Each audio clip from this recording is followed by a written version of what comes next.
Hello guys. तो आज की वीडियो में हम करेंगे जेबी गुप्ता का सॉल्यूशन। ठीक है, हम करेंगे स्विच गियर एंड प्रोटेक्शन के क्वेश्चन नंबर 21 से लेके 37 तक। तो चलिए स्टार्ट करते हैं। तो फर्स्ट क्वेश्चन आपका, a transformer rated for 500 kVA 11 kV 0.4 kV has an impedance of 10% and is connected to an infinite bus. The fault level of the transformer is, यानी फॉल्ट लेवल क्या होगा ये पूछा है। ठीक है, तो ऑप्शन आपने देखे क्या, देखो सब केवीए यानी अपेरेंट पावर दे रखी है ना, तो एक तरह से बोल सकते हो कि शॉर्ट सर्किट एमवीए पूछी है। ठीक है, देखो शॉर्ट सर्किट कैसे निकालते हैं, देखो सिंपल फॉर्मूला मैंने अभी आपको लास्ट लेक्चर में लिखवाया था। ठीक है, सारे फॉर्मूले लिखवा दिए। देखो short circuit MVA equals to जो भी आपकी रेटेड एमवी है डिवाइडेड बाय जो भी आपका परसेंटेज इंपेडेंस है। ठीक है, बिकॉज परसेंटेज आपकी पर यूनिट वैल्यू होती है। ठीक है, मल्टीप्लाइड विथ 100, ये आपका फॉर्मूला बनता है। अब देखो सिंपल इसमें देखो जो रेटेड दिए किसमें दिए, केवीए में दिए। ठीक है, तो आपका शॉर्ट सर्किट केवीए निकलेगा यहाँ पे, शॉर्ट सर्किट केवीए। ठीक है, देखो क्या हो जाएगा सिंपल, पहले रेटेड केवीए लिखते, रेटेड कितना है देखो 500, तो ये आपका आ गया 500। ठीक है, डिवाइडेड बाय आपका देखो जेड पर यूनिट कितना 10% है, तो ये आपका 10% मल्टीप्लाइड विथ यहाँ पे ये 100। ठीक है, तो ये वैल्यू देखो सिंपल कितनी आ जाएगी, देखो 10 से 10 कैंसिल, तो ये आपको मिल गया 5000 kVA। ठीक है, ये आपका हो गया आंसर, यानी कि आपका बी ऑप्शन करेक्ट आंसर। ठीक है, बाकी जो फॉर्मूले देखो इंपॉर्टेंट वो मैं सारे आपको लास्ट लेक्चर में लिखवा चुका हूँ। ठीक है, सारे आपके जितने पर यूनिट के फॉर्मूले बनते हैं सारे मैं आपको डिटेल में लिखवा चुका हूँ। ठीक है, तो लास्ट लेक्चर आप देख सकते हो। अगला क्वेश्चन देखते हैं। तो इस क्वेश्चन को फिलहाल होल्ड पे रखिए। ठीक है, ये क्वेश्चन मैं आपको बाद में करवाऊंगा। तो अगला क्वेश्चन देखो, the positive negative zero sequence per unit impedance of two generator connected in parallel are x1 equals to 0.12 per unit. ठीक है, x2 भी दे दिया एंड x0 भी दे दिया।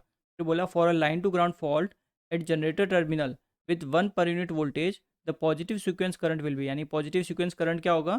ठीक है, लाइन टू ग्राउंड फॉल्ट में, तो ये आपका कोई जनरेटर है। ठीक है, अब इसमें मान लेते हैं यहाँ पे कहीं पे फॉल्ट हुआ है। ठीक है, यहाँ पे ये आपका फॉल्ट डिपेंडेंस हो गया ZF और यहाँ पे ये ग्राउंड है। ठीक है, इस केस में देखो ये आपका फॉल्ट कौन सा हुआ है, लाइन टू ग्राउंड फॉल्ट है। ठीक है ना, line to ground fault. Line to ground fault में जो आपका फॉल्ट करंट होता है, ठीक है, फॉल्ट करंट जो लिखते हैं हम वो कितना लिखते हैं, देखो simple TE Z1 plus Z2 plus Z0 plus आपका 3 टाइम्स ऑफ ZN। ठीक है, ZN वो वाला रिएक्टेंस जो यहाँ पे बेसिकली ग्राउंड कर रखा है जिस रिएक्टेंस के थ्रू। ठीक है, प्लस आपका 3 times of fault impedance ZF। ठीक है, इतना ये हमारा फॉर्मूला रहता है। सिंस इसमें देखो दो जनरेटर है पैरेलल में, यानी कि देखो ये आपका कोई एक जनरेटर हो गया। ठीक है, यानी ये आपका कोई दूसरा जनरेटर हो गया। ठीक है, इन दोनों जनरेटर का कुछ ना कुछ आपका ये रिएक्टेंस होगा। ठीक है, ये आपका रिएक्टेंस, और मान लेते हैं यहाँ पे कहीं पे ये ऐसे आपकी ये बस बार से कनेक्टेड है। ठीक है, ये कुछ ऐसे आपका कनेक्टेड है। फिर इसने बोला ये जो जनरेटर की जो टर्मिनल है यहाँ पे ये फॉल्ट हो गया चुका है। ठीक है, फॉल्ट हो गया तो देखो यहाँ पे क्या होगा, सिंपल सिंपल इनका अगर देखो मैं रिएक्टेंस डायग्राम बनाता हूँ। ठीक है, फिलहाल सिर्फ पॉजिटिव रिएक्टेंस बना रहा हूँ, तो ये आपका एक का हो गया, ये आपके दूसरे का हो गया, ये आपका कुछ ऐसे आपके ये पैरेलल में दोनों जनरेटर कनेक्टेड है ऐसे। ठीक है, तो ये आपका क्या है, फॉल्ट पॉइंट है। तो आप सिंपल क्या करोगे, इस पॉइंट पे आप निकालोगे रिएक्टेंस। ठीक है, तो अगर सिंपल x1 ले रहे हो तो आपके यहाँ पे निकालोगे x1 का इक्विवेलेंट, बिकॉज देखो ये आपका पॉजिटिव सीक्वेंस में दोनों 0.12 और 0.12।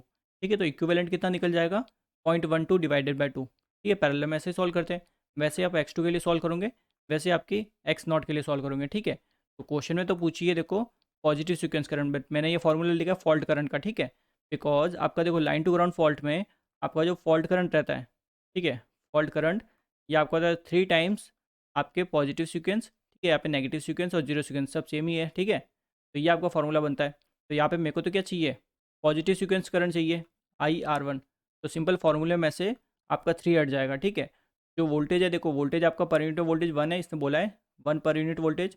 ठीक है, बाकी सारी वैल्यू देखो जो दे रखी है वो पुट करते हैं। ठीक है, पहला 0.12। ठीक है, दो जनरेटर है, दोनों का इक्विवेलेंट निकालोगे कितना आएगा, 0.12 डिवाइडेड बाई 2, बिकॉज दोनों पैरेलल में। ठीक है, पैरेलल में रेजिस्टेंस ऐसे ही सॉल्व करते हैं, प्लस दूसरे का देखो 0.096, ये भी डिवाइडेड बाई 2। ठीक है, प्लस आपका Z0 देखो 0.036 डिवाइडेड बाई 2। ठीक है, ना हमें ZN दे रखा है तो ये भी ज़ीरो, ना हमें फॉल्ट इम्पेडेंस दे रखा है तो ये भी ज़ीरो। ठीक है, यहाँ तक। तो यहाँ से हमें जो IR1 की वैल्यू मिली ये आपकी कितनी आ जाएगी, देखो 1 डिवाइडेड बाय 0.126। ठीक है, तो फर्दर सॉल्व करेंगे तो ये हमें मिल जाएगा 7.9365 पर यूनिट। ठीक है, तो ये हमारा हो गया पॉजिटिव सीक्वेंस करंट। अगर फॉल्ट करंट पूछता तो इसको सिंपल 3 से मल्टीप्लाई कर देते, ठीक है, यानी कि आपका ए ऑप्शन करेक्ट आंसर। तो यहाँ पे बस एक गलती कर जाते हैं आप कि ये जो रिएक्टेंस है ये आप डायरेक्ट पुट कर देते हैं। डायरेक्ट पुट नहीं किया जाएगा, आपको पहले इक्विवेलेंट निकालना पड़ेगा, ठीक है, पॉजिटिव के लिए, नेगेटिव के लिए और जीरो सीक्वेंस के लिए। तो अगला क्वेश्चन देखते हैं। If the star side of the star delta transformer shown in the figure is excited by negative sequence voltage then, यानी हम क्या कर रहे हैं, ये जो स्टार साइड है तो नेगेटिव सीक्वेंस वोल्टेज से हम क्या कर रहे हैं, एक्साइट कर रहे हैं, ठीक है। देखो यहाँ पे ये हमारा हो गया जैसे A2, ये आपका B2, ये आपका C2, ठीक है। आपने थ्री फेज जो ट्रांसफार्मर के लिए, ठीक है, थ्री फेज ट्रांसफार्मर के लिए जो फेजर डायग्राम बनाते हो वो सिंपल देखो, उसमें जो कैपिटल लेटर होता है वो आपका हाई वोल्टेज को डिनोट करते हैं और स्मॉल लेटर आपका लो वोल्टेज को, ठीक है। यहाँ पे ये A1 आपका, ठीक है, ये आपका B1 और ये आपका C1, यहाँ तक ठीक है। और यहाँ पे देखो ये आपका A2, ठीक है, तो ऑब्वियस बात है ये A1 होगा, ठीक है। वैसे देखो ये आपका B, तो यहाँ पे ये B2, ठीक है। यहाँ पे ये C, तो ये आपका C2, ठीक है। सिंस ये B2 है तो यहाँ पे ये B1 होगा, ठीक है। C2 ये अगर तो ये आपका C1 होगा। ये बेसिक आपको ऑलरेडी पता होगा, ठीक है। और आपका थ्री फेज में एक चीज़ मैंने आपको बताई थी, ट्रांसफार्मर के टाइम देखो जो वाइंडिंग आपके पैरेलल होती है, जैसे ये वाली वाइंडिंग, ठीक है, ये प्राइमरी में, और सेकेंडरी में हमने देखी ये वाइंडिंग, दोनों एक दूसरे के क्या है, पैरेलल है, ठीक है। जो वाइंडिंग एक दूसरे के पैरेलल होती है वो सेम फेज ग्रुप की वाइंडिंग होती है, ठीक है। ये चीज़ आपको पता होगी ऑलरेडी।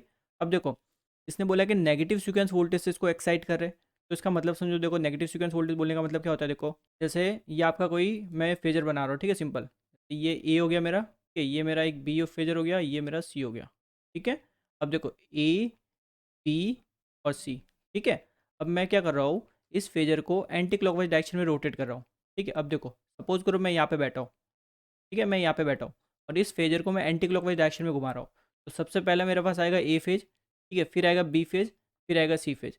तो इसको बोलते हैं हम पॉजिटिव फेज सीक्वेंस, ठीक है, इस चीज़ को बोलते हैं पॉजिटिव फेज सीक्वेंस।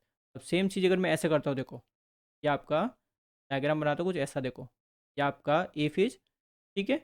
अभी भी मैं इसको एंटी क्लॉकवाइज डायरेक्शन में घुमा रहा हूँ और अभी भी मैं यहाँ पे बैठा हूँ, ठीक है। ये मेरा इस केस में मैंने बना दिया सी, ये आपका बना दिया बी, ठीक है। इस केस में आप अगर देखो जहाँ पे आप बैठे हो, ठीक है, यहाँ पे पहले आपके पास आएगा ए फेज, फिर आपका आएगा सी फेज, फिर आएगा बी फेज, तो इसको बोलते हैं नेगेटिव फेज सीक्वेंस। यानी देखो नेगेटिव फेज सीक्वेंस बोलने का मतलब है किसी भी दो फेज को रिवर्स कर दो, ठीक है। तो यहाँ पे जैसे ए बी सी था, तो यहाँ पे जो बी सी था इसको मैंने रिवर्स कर दिया, सी बी कर दिया, ठीक है। तो ये आपकी हो गई नेगेटिव सीक्वेंस। ये चीज़ आप समझ गए। तो हम क्या कर रहे हैं, ये जो प्राइमरी साइड है, ठीक है, स्टार वाली साइड है, इसको हम नेगेटिव सीक्वेंस से एक्साइट कर रहे हैं, तो नेगेटिव वाला फेजर बनेगा, ठीक है ना। तो नेगेटिव वाला फेजर बनाते हैं देखो स्टार के लिए, ठीक है।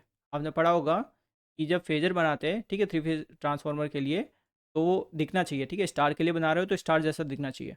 ये जैसे हमने बना दिया, ठीक है, स्टार के लिए। अब नेगेटिव है तो ये अगर ए फेज है तो ये मेरा सी फेज होगा नेगेटिव के लिए, ठीक है, और ये मेरा बी फेज होगा। यहाँ तक आपका ठीक है। अब जरा देखो ये मेरा A2, ठीक है, ये C2 और ये B2, ठीक है। ये एरो कहाँ होता है, बाहर की तरफ, ठीक है, जहाँ पे ये होता है। तो देखो ये A2 है तो ये A1 होगा, ये आपका C1 होगा और ये B1 होगा। यहाँ तक ठीक है। तो यानी ये जो मेरी लाइन है ये ए फेज को रिप्रेजेंट करती है, ये मेरे सी फेज को रिप्रेजेंट करती है और ये मेरे बी फेज को रिप्रेजेंट करती है, ठीक है। ये मैंने प्राइमरी बना दी। अब देखो सेकेंडरी में मैंने क्या बताया, जो वाइंडिंग आपके एक दूसरे के पैरेलल होती है वो सेम फेज ग्रुप की होती है, ठीक है। तो यहाँ पे जैसे मैंने ये A2 A1 बनाई है, ठीक है, ये वाली जो A2 A1 बनाई है इसके पैरेलल मैंने क्या देखी, कौन सी, देखो ये स्मॉल A2 और स्मॉल A1 वाली वाइंडिंग है, ठीक है। तो इस लाइन के पैरेलल मेरा बनेगा सेकेंडरी का, ठीक है। तो इसके पैरेलल देखो कैसे हो जाएगी, सिंपल, ये आपकी कुछ के पैरेलल मैंने लाइन ड्रॉ कर दी, ठीक है। ये आपका A2, ठीक है, ये आपका A1। तो ये लाइन देख सकते हो कैपिटल A1 और कैपिटल A2 के पैरेलल है, ठीक है। तो ये मेरा है ए फेज, ठीक है, स्मॉल ए फेज। यहाँ तक ठीक है आपका। तो ये मैंने ए फेज बना दिया। अब मुझे बनाना है दूसरा फेज। तो देखो सिंपल, ये वाली वाइंडिंग देखो सी फेज वाली, ठीक है, ये वाइंडिंग और ये वाली वाइंडिंग एक दूसरे के पैरेलल है, तो एक दूसरे के पैरेलल मतलब सेम फेज में, ठीक है, यानी सेम फेज ग्रुप की वाइंडिंग है। तो यहाँ पे बोल सकते हो कि जो आपकी C1 C2 होगी इसके पैरेलल में आपकी बनेगी ये स्मॉल C1 स्मॉल C2 वाली। तो इसके पैरेलल में कैसे बनाओगे, देखो सिंपल, ये आपकी कुछ ऐसी बन जाएगी। क्लियर है। तो ये आपका हो गया देखो C1 और ये आपका हो गया C2।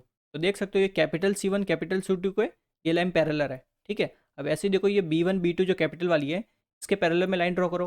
देखो ये आपके इसके पैरेलल में हो जाएगी, कि ये आपके इसके पैरेलल में हो गई। यहाँ पे ये क्या आएगा, ये आपका हो जाएगा देखो B1 एंड B2, ठीक है, बिकॉज देख भी सकते हो, देखो C2 और B1 को कनेक्ट करना है, A1 और B2 को कनेक्ट करना है, A2 और C1 को कनेक्ट करना है, तो ये हमने फेज डायग्राम बना दिया। यहाँ तक आपका ठीक है। अब देखो इसमें ऑप्शन जब देखते हैं आप, देखो VAB और V स्मॉल ab, ठीक है, तो इनके बीच में फेज डिफरेंस पूछा है ना, क्लियर है। तो यहाँ पे सिंपल देखो, समझते हैं अच्छे से इसको। जो आपका VAB, ठीक है, कैपिटल वाला, तो वो कौन सा होगा VAB?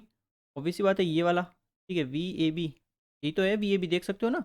तो VAB की बात है, VAB, ठीक है, तो इसको कैसे लिखते हो सिंपल आप, VA-BB, यानी ए से निकल रहा है तो बी की तरफ एरो होगा, ठीक है, ये कुछ ऐसा ऐसा ये बनेगा, ये आपका क्या है, VAB। यहाँ तक आपका ठीक है। अब V स्मॉल ab बनाना है, तो स्मॉल ab अगर मेरे को बनाना है, ये तो मेरा सेम ही बनेगा, देखो बी फेज यहीं पे तो है, ठीक है, B2 से ही आप आउटपुट ले रहे हो ना सेकेंडरी में, तो यहीं पे होगा ये, ठीक है। तो यानी कि मैं ऐसे बोल सकता हूँ कि मेरा जो फेजर बनेगा, ठीक है, वो यहीं पे बनेगा, कुछ इस टाइप में आपका एकदम स्ट्रेट लाइन बन जाएगी, ठीक है। ये आपके देखो A2 A1 जो वाली लाइन है ना, यहीं पे बनेगा ना, क्लियर है। तो ये आपका क्या हो गया, सिंपल VAB, ठीक है, स्मॉल वाला, क्लियर है, बिकॉज A2 से आप आउटपुट ले रहे हो, तो ये आपका A वाला फेज हो गया, ठीक है, और यहाँ पे B2 है तो ये B फेज हो गया, तो सिंस A से B हो रहा है आपका, तो ये नीचे की तरफ एरो बना, यहाँ तक ठीक है। अब दोनों को मैं कॉम्बाइन कर देता हूँ, ठीक है, तो कॉम्बाइन करना देखो ईजी है, सिंपल देखो, ये आपका कुछ बना है VAB, ठीक है, VAB कैपिटल वाला, और यहाँ पे कुछ ऐसा आपका ये बनाया है, ठीक है, ऐसा आपका ये क्या बना है देखो, V स्मॉल ab वाला, स्मॉल ab, ठीक है, और हमें पता है ये फेज डिफरेंस हमारा कितना होता है, 30 डिग्री होता है, ठीक है। अब ये तो आपका कुछ नीचे की तरफ बनाए, तो आपको थोड़ा कन्फ्यूज हो रहा होगा, ठीक है, इसको पूरा रिवर्स कर दो। रिवर्स कैसे करेंगे, देखो ये आपका एरो ऊपर की तरफ हो गया, ठीक है, VAB स्मॉल का, क्लियर है, इसको भी पूरा रिवर्स कर दो, तो ये रिवर्स यहाँ पे हो जाएगा, ठीक है, ऊपर की तरफ कुछ ऐसे बन जाएगा, ठीक है, तो ये आ गया VAB, और एंगल कितना है, 30 डिग्री, ठीक है। तो अब सिंपल फेज डिफरेंस देख के बता सकते हो, देखो VAB, ठीक है, जो स्मॉल है, इससे पीछे देखो, V कैपिटल A वाला B है ना, V कैपिटल A B, ये आपका पीछे कितने पीछे, 30 डिग्री पीछे, तो क्या बोलेंगे कि VAB लैक्स स्मॉल VAB वाला बाय 30 डिग्री, यानी डी ऑप्शन आपका करेक्ट आंसर, ठीक है। तो देखो पहले हमने पॉजिटिव सीक्वेंस नेगेटिव सीक्वेंस क्या होती है वो समझा, फिर पहले प्राइमरी का फेजर बनाया, ठीक है, फिर डेल्टा जैसा फेजर बनाया, ठीक है, सेकेंडरी के लिए, फिर सिंपल हमने जो क्वेश्चन में ऑप्शंस दिए, ऑप्शन के अकॉर्डिंग जो वोल्टेज निकालना था वो वोल्टेज देख लिया, ठीक है, तो आपका D option correct answer. Two generator unit G1 and G2 are connected by 15 kV line with a bus at the midpoint as shown below। G1 generator, ठीक है, G1 जनरेटर की रेटिंग दे रखी है कि 250 MVA का है और 15 kV का है, ठीक है, फिर इसने इसका रिएक्टेंस भी दे रखा है G1 का, देखो 25%, ये आपका रिएक्टेंस इस G1 का है, ठीक है, और ये जो रिएक्टेंस है ये आपके G2 का है, ठीक है, और फिर बोला जो L1 और L2 जो ट्रांसमिशन लाइन है ये आपकी 10 किलोमीटर की ट्रांसमिशन लाइन है, और इसका जो रिएक्टेंस दिया है आपको कितना दिया है, देखो 0.225 ओम पर किलोमीटर दिया है, ठीक है, यानी 1 किलोमीटर के लिए दिया है, तो 10 किलोमीटर के निकालने के लिए सिंपल इसको 10 से मल्टीप्लाई करेंगे हम, ठीक है, चीज़ ये। अब देखो इसने बोला कि for the above system the positive sequence diagram with the पर यूनिट वैल्यू ऑन 100 MVA, ठीक है, 100 MVA पे हमें क्या निकालना है, पर यूनिट वैल्यू निकालनी है, फिर बोल सकते हो सिंगल लाइन डायग्राम ड्रॉ करना है, ठीक है। तो लास्ट लेक्चर में मैंने आपको फॉर्मूले लिखवाए थे, ठीक है, दो, ये आपके यूज होंगे यहाँ पे देखो, ठीक है, इंपॉर्टेंट फॉर्मूला, इसलिए मैं आपको बार बार बता रहा हूँ। तो देखो पहले मैं आपकी जो वैल्यू है बेस वैल्यू, ठीक है, वो लिख लेता हूँ। तो देखो जो KV है, ठीक है, ये आपके 15 kV, ठीक है, और जो MV है ये आपका है 100 MV है, या फिर इसी को आप बोल सकते हो न्यू वैल्यू, ठीक है, ये दोनों न्यू है आपकी। तो देखो पहले हम निकालते हैं जनरेटर G1 के लिए, ठीक है ना। तो देखो जनरेटर G1 के लिए कैसे निकालेंगे, सिंपली XG1, देखो पहले हमें ओल्ड चाहिएगी, ओल्ड कितनी है 25%, ठीक है, तो 25% को क्या लिखेंगे हम, सिंपल 0.25, ठीक है, मल्टीप्लाई। अब MV है न्यू, तो न्यू में कितना है देखो 100 है, तो ये आपका 100 आ गया, ठीक है, डिवाइडेड बाय, अब ये 25% हमें कितने MVA पे दिया, देखो 250 MVA पे दिया है, तो यहाँ पे ये 250 आ गया, ठीक है, देन मल्टीप्लाई। अब देखो KV ओल्ड कितना है, यानी G1 का जनरेटर का KV कितना 15 है, और आपका नया बेस भी 15 ही है, ठीक है, तो इस पूरे का स्क्वायर, क्लियर है। तो यहाँ से हमें देखो सिंपल क्या मिल जाएगा, 0.1 पर यूनिट, यहाँ तक ठीक है, आपका XG1 निकल गया। अब निकालते हैं XG2, ठीक है, तो G2 का देखो ओल्ड कितना है 10% है, ठीक है, 10% यानी 0.1, ठीक है, मल्टीप्लाई। अब देखो यहाँ पे जो ओल्ड MV है, ठीक है, सॉरी न्यू MV है, न्यू कितना आपका 100 है, ठीक है, और ओल्ड कितना है, यानी जो G1 है, सॉरी G2 जो है उसका MVA कितना है, देखो 100 MV है, तो यहाँ पे ये आ गया 100, ठीक है, मल्टीप्लाई। ओल्ड KV कितना है 15, न्यू KV कितना है 15, ठीक है, इस पूरे का स्क्वायर, क्लियर है। तो यहाँ से भी हमें क्या मिला, देखो ये आपका 100 से 100 कैंसिल, यहाँ पे ये 15 से 15 कैंसिल, ठीक है। इस केस में भी हमें क्या मिला, 0.1 पर यूनिट, 0.1 पर यूनिट। यहाँ तक ठीक है आपका। तो देखो आपका बी ऑप्शन यहीं पे गलत हो गया एंड डी ऑप्शन आपका यहीं पे गलत हो गया, ठीक है। या तो ए ऑप्शन करेक्ट होगा या सी ऑप्शन करेक्ट होगा। अब जो ट्रांसमिशन लाइन है वो देखते हैं, ठीक है। अब हमें देखो जो ट्रांसमिशन लाइन है ना, L1, ठीक है, इक्वल्स टू L2, दोनों में कितनी दिए, देखो 10 किलोमीटर दिया है, 10 किलोमीटर दिए है, ठीक है। तो हमें देखो रिएक्टेंस पूरे पर ओम पर किलोमीटर दे रखा है ना, 1 किलोमीटर का इतना है, तो 10 किलोमीटर के लिए पहले मैं निकाल देता हूँ रिएक्टेंस, ठीक है। तो देखो XL1 इक्वल्स टू XL2, ठीक है, XL2 कितना आ जाएगा, सिंपल। देखो 1 किलोमीटर का है 0.225, इसको मैं 10 किलोमीटर से मल्टीप्लाई कर देता हूँ, ठीक है, 10 किलोमीटर। तो ये मेरे को कितना मिल जाएगा, देखो 2.25 ओम, 2.25 ओम, ठीक है। बिकॉज देखो ये किलोमीटर है, 10 किलोमीटर से मल्टीप्लाई करूँगा तो किलोमीटर से किलोमीटर कैंसिल आउट हो जाएगा। तो ये आपको पूरा 10 किलोमीटर के लिए मिल गया, यहाँ तक ठीक है आपका। अब हमें क्या निकालना है, इसको पर यूनिट में कन्वर्ट करना है, तो ये वाला फॉर्मूला सिंपली यूज़ कर दो, ठीक है। तो यहाँ से देखो एक्स, ठीक है, लाइन का निकाल रहे हैं, ठीक है, दोनों का सेम ही आएगा, XL1 और XL2, ठीक है, दोनों का पर यूनिट में सेम ही आएगा। तो देखो निकाल दो पहले ओम की वैल्यू, ओम कितना है 2.25, 2.25, ठीक है। MV हमारा कितना है, देखो 100 डिवाइडेड बाई KV हमारा कितना है 15, ठीक है, तो 15 का स्क्वायर। क्लियर है चीज़, ये सारी वैल्यू पुट कर दी। तो इसको सॉल्व करेंगे तो ये कितना मिलेगा हमें, सिंपल जे, ठीक है, जे आपका ऐसे लिखने की जरूरत नहीं है, ठीक है, लिखो तो सब में लिखो। देखो ये आपका कितना हो जाएगा, 1 पर यूनिट, 1 पर यूनिट, यानी कि आपका ए ऑप्शन करेक्ट आंसर, ठीक है। देख सकते हो 0.1 और ये आपका 1 और 1। क्लियर है चीज़ ये। तो अगला क्वेश्चन देखते हैं। देखो आपका अगला क्वेश्चन है, इसमें क्या बोला है, देखो in the above system the 3 phase fault MVA at the bus 3, ठीक है, यानी हमने जो सिंगल लाइन डायग्राम बनाया ना, ठीक है, देखो कैसा बना था हमें ऑलरेडी आपको पता होगा, ठीक है। कुछ ये आपका सिंगल लाइन डायग्राम बना है, ठीक है, जिसमें ये आपकी थी 3rd नंबर वाली बस, ये आपके सेंटर में जो बस है ये आपकी 3rd नंबर है, ठीक है। देखो रिएक्टेंस क्या क्या मिला था, देखो J 0.1, ठीक है, और ये आपका J 0.1 एंड ये आपका J1, J1 और ये आपका J1, यहाँ तक आपका ठीक है। और जो इसने बोला कि जो 3rd वाली बस है तो हमारा क्या हो गया, एक फॉल्ट हो गया, ठीक है। तो फॉल्ट हो गया तो हमें बताना है कि शॉर्ट सर्किट MVA क्या होगी। आपको सिंपली क्या करना है, ये जो आपका फॉल्ट पॉइंट है ना, ठीक है, इस फॉल्ट पॉइंट पे आप एक्स इक्विवेलेंट निकाल दो। देखो कैसे निकालेंगे, देखो ये आपका सिंपल, आप जैसे थेवेनिन इक्विवेलेंट में थेवेनिन रेजिस्टेंस निकालते हो ना, क्या करते हो, वोल्टेज को शॉर्ट कर देते हो, ठीक है, बस वही प्रोसेस आपको करना है, ठीक है। यहाँ पे देखो ये आपके रिएक्टेंस में बना देता हूँ, ठीक है, और ये मेरा पॉइंट है जहाँ पे मेरे को निकालना है, ये आपका अगेन रिएक्टेंस और यहाँ पे ये आपका जनरेटर का रिएक्टेंस, ठीक है। सिंपल दोनों ग्राउंड है, इनको कनेक्ट कर दो यहाँ पे, ठीक है ना। ये आपका बन गया एक तरह से सर्किट बना दिया, ठीक है। आप जैसे थेवेनिन इक्विवेलेंट में RTH निकालते हो ना, वही आप यहाँ पे कर रहे हो, ठीक है। ये आपका होगा एक्स इक्विवेलेंट, यहाँ तक ठीक है। अब देखो सिंपल सारा रिएक्टेंस रख दो, देखो J1, ठीक है, ये आपका J 0.1, ठीक है, ये आपका कितना है J1 और ये आपका J 0.1, ठीक है।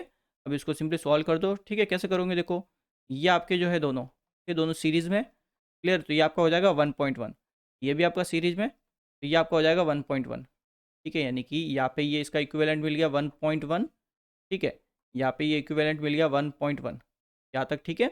अब दोनों किस में आ गए, आपके पैरेलल में आ गए, ठीक है। तो यहाँ से एक्स इक्विवेलेंट क्या हो जाएगा, देखो एक्स इक्विवेलेंट इक्वल्स टू, अब दोनों सेम है और पैरेलल में तो आधे हो जाएंगे, सिंपल J 1.1, ठीक है, डिवाइडेड बाय आपका 2, क्लियर है।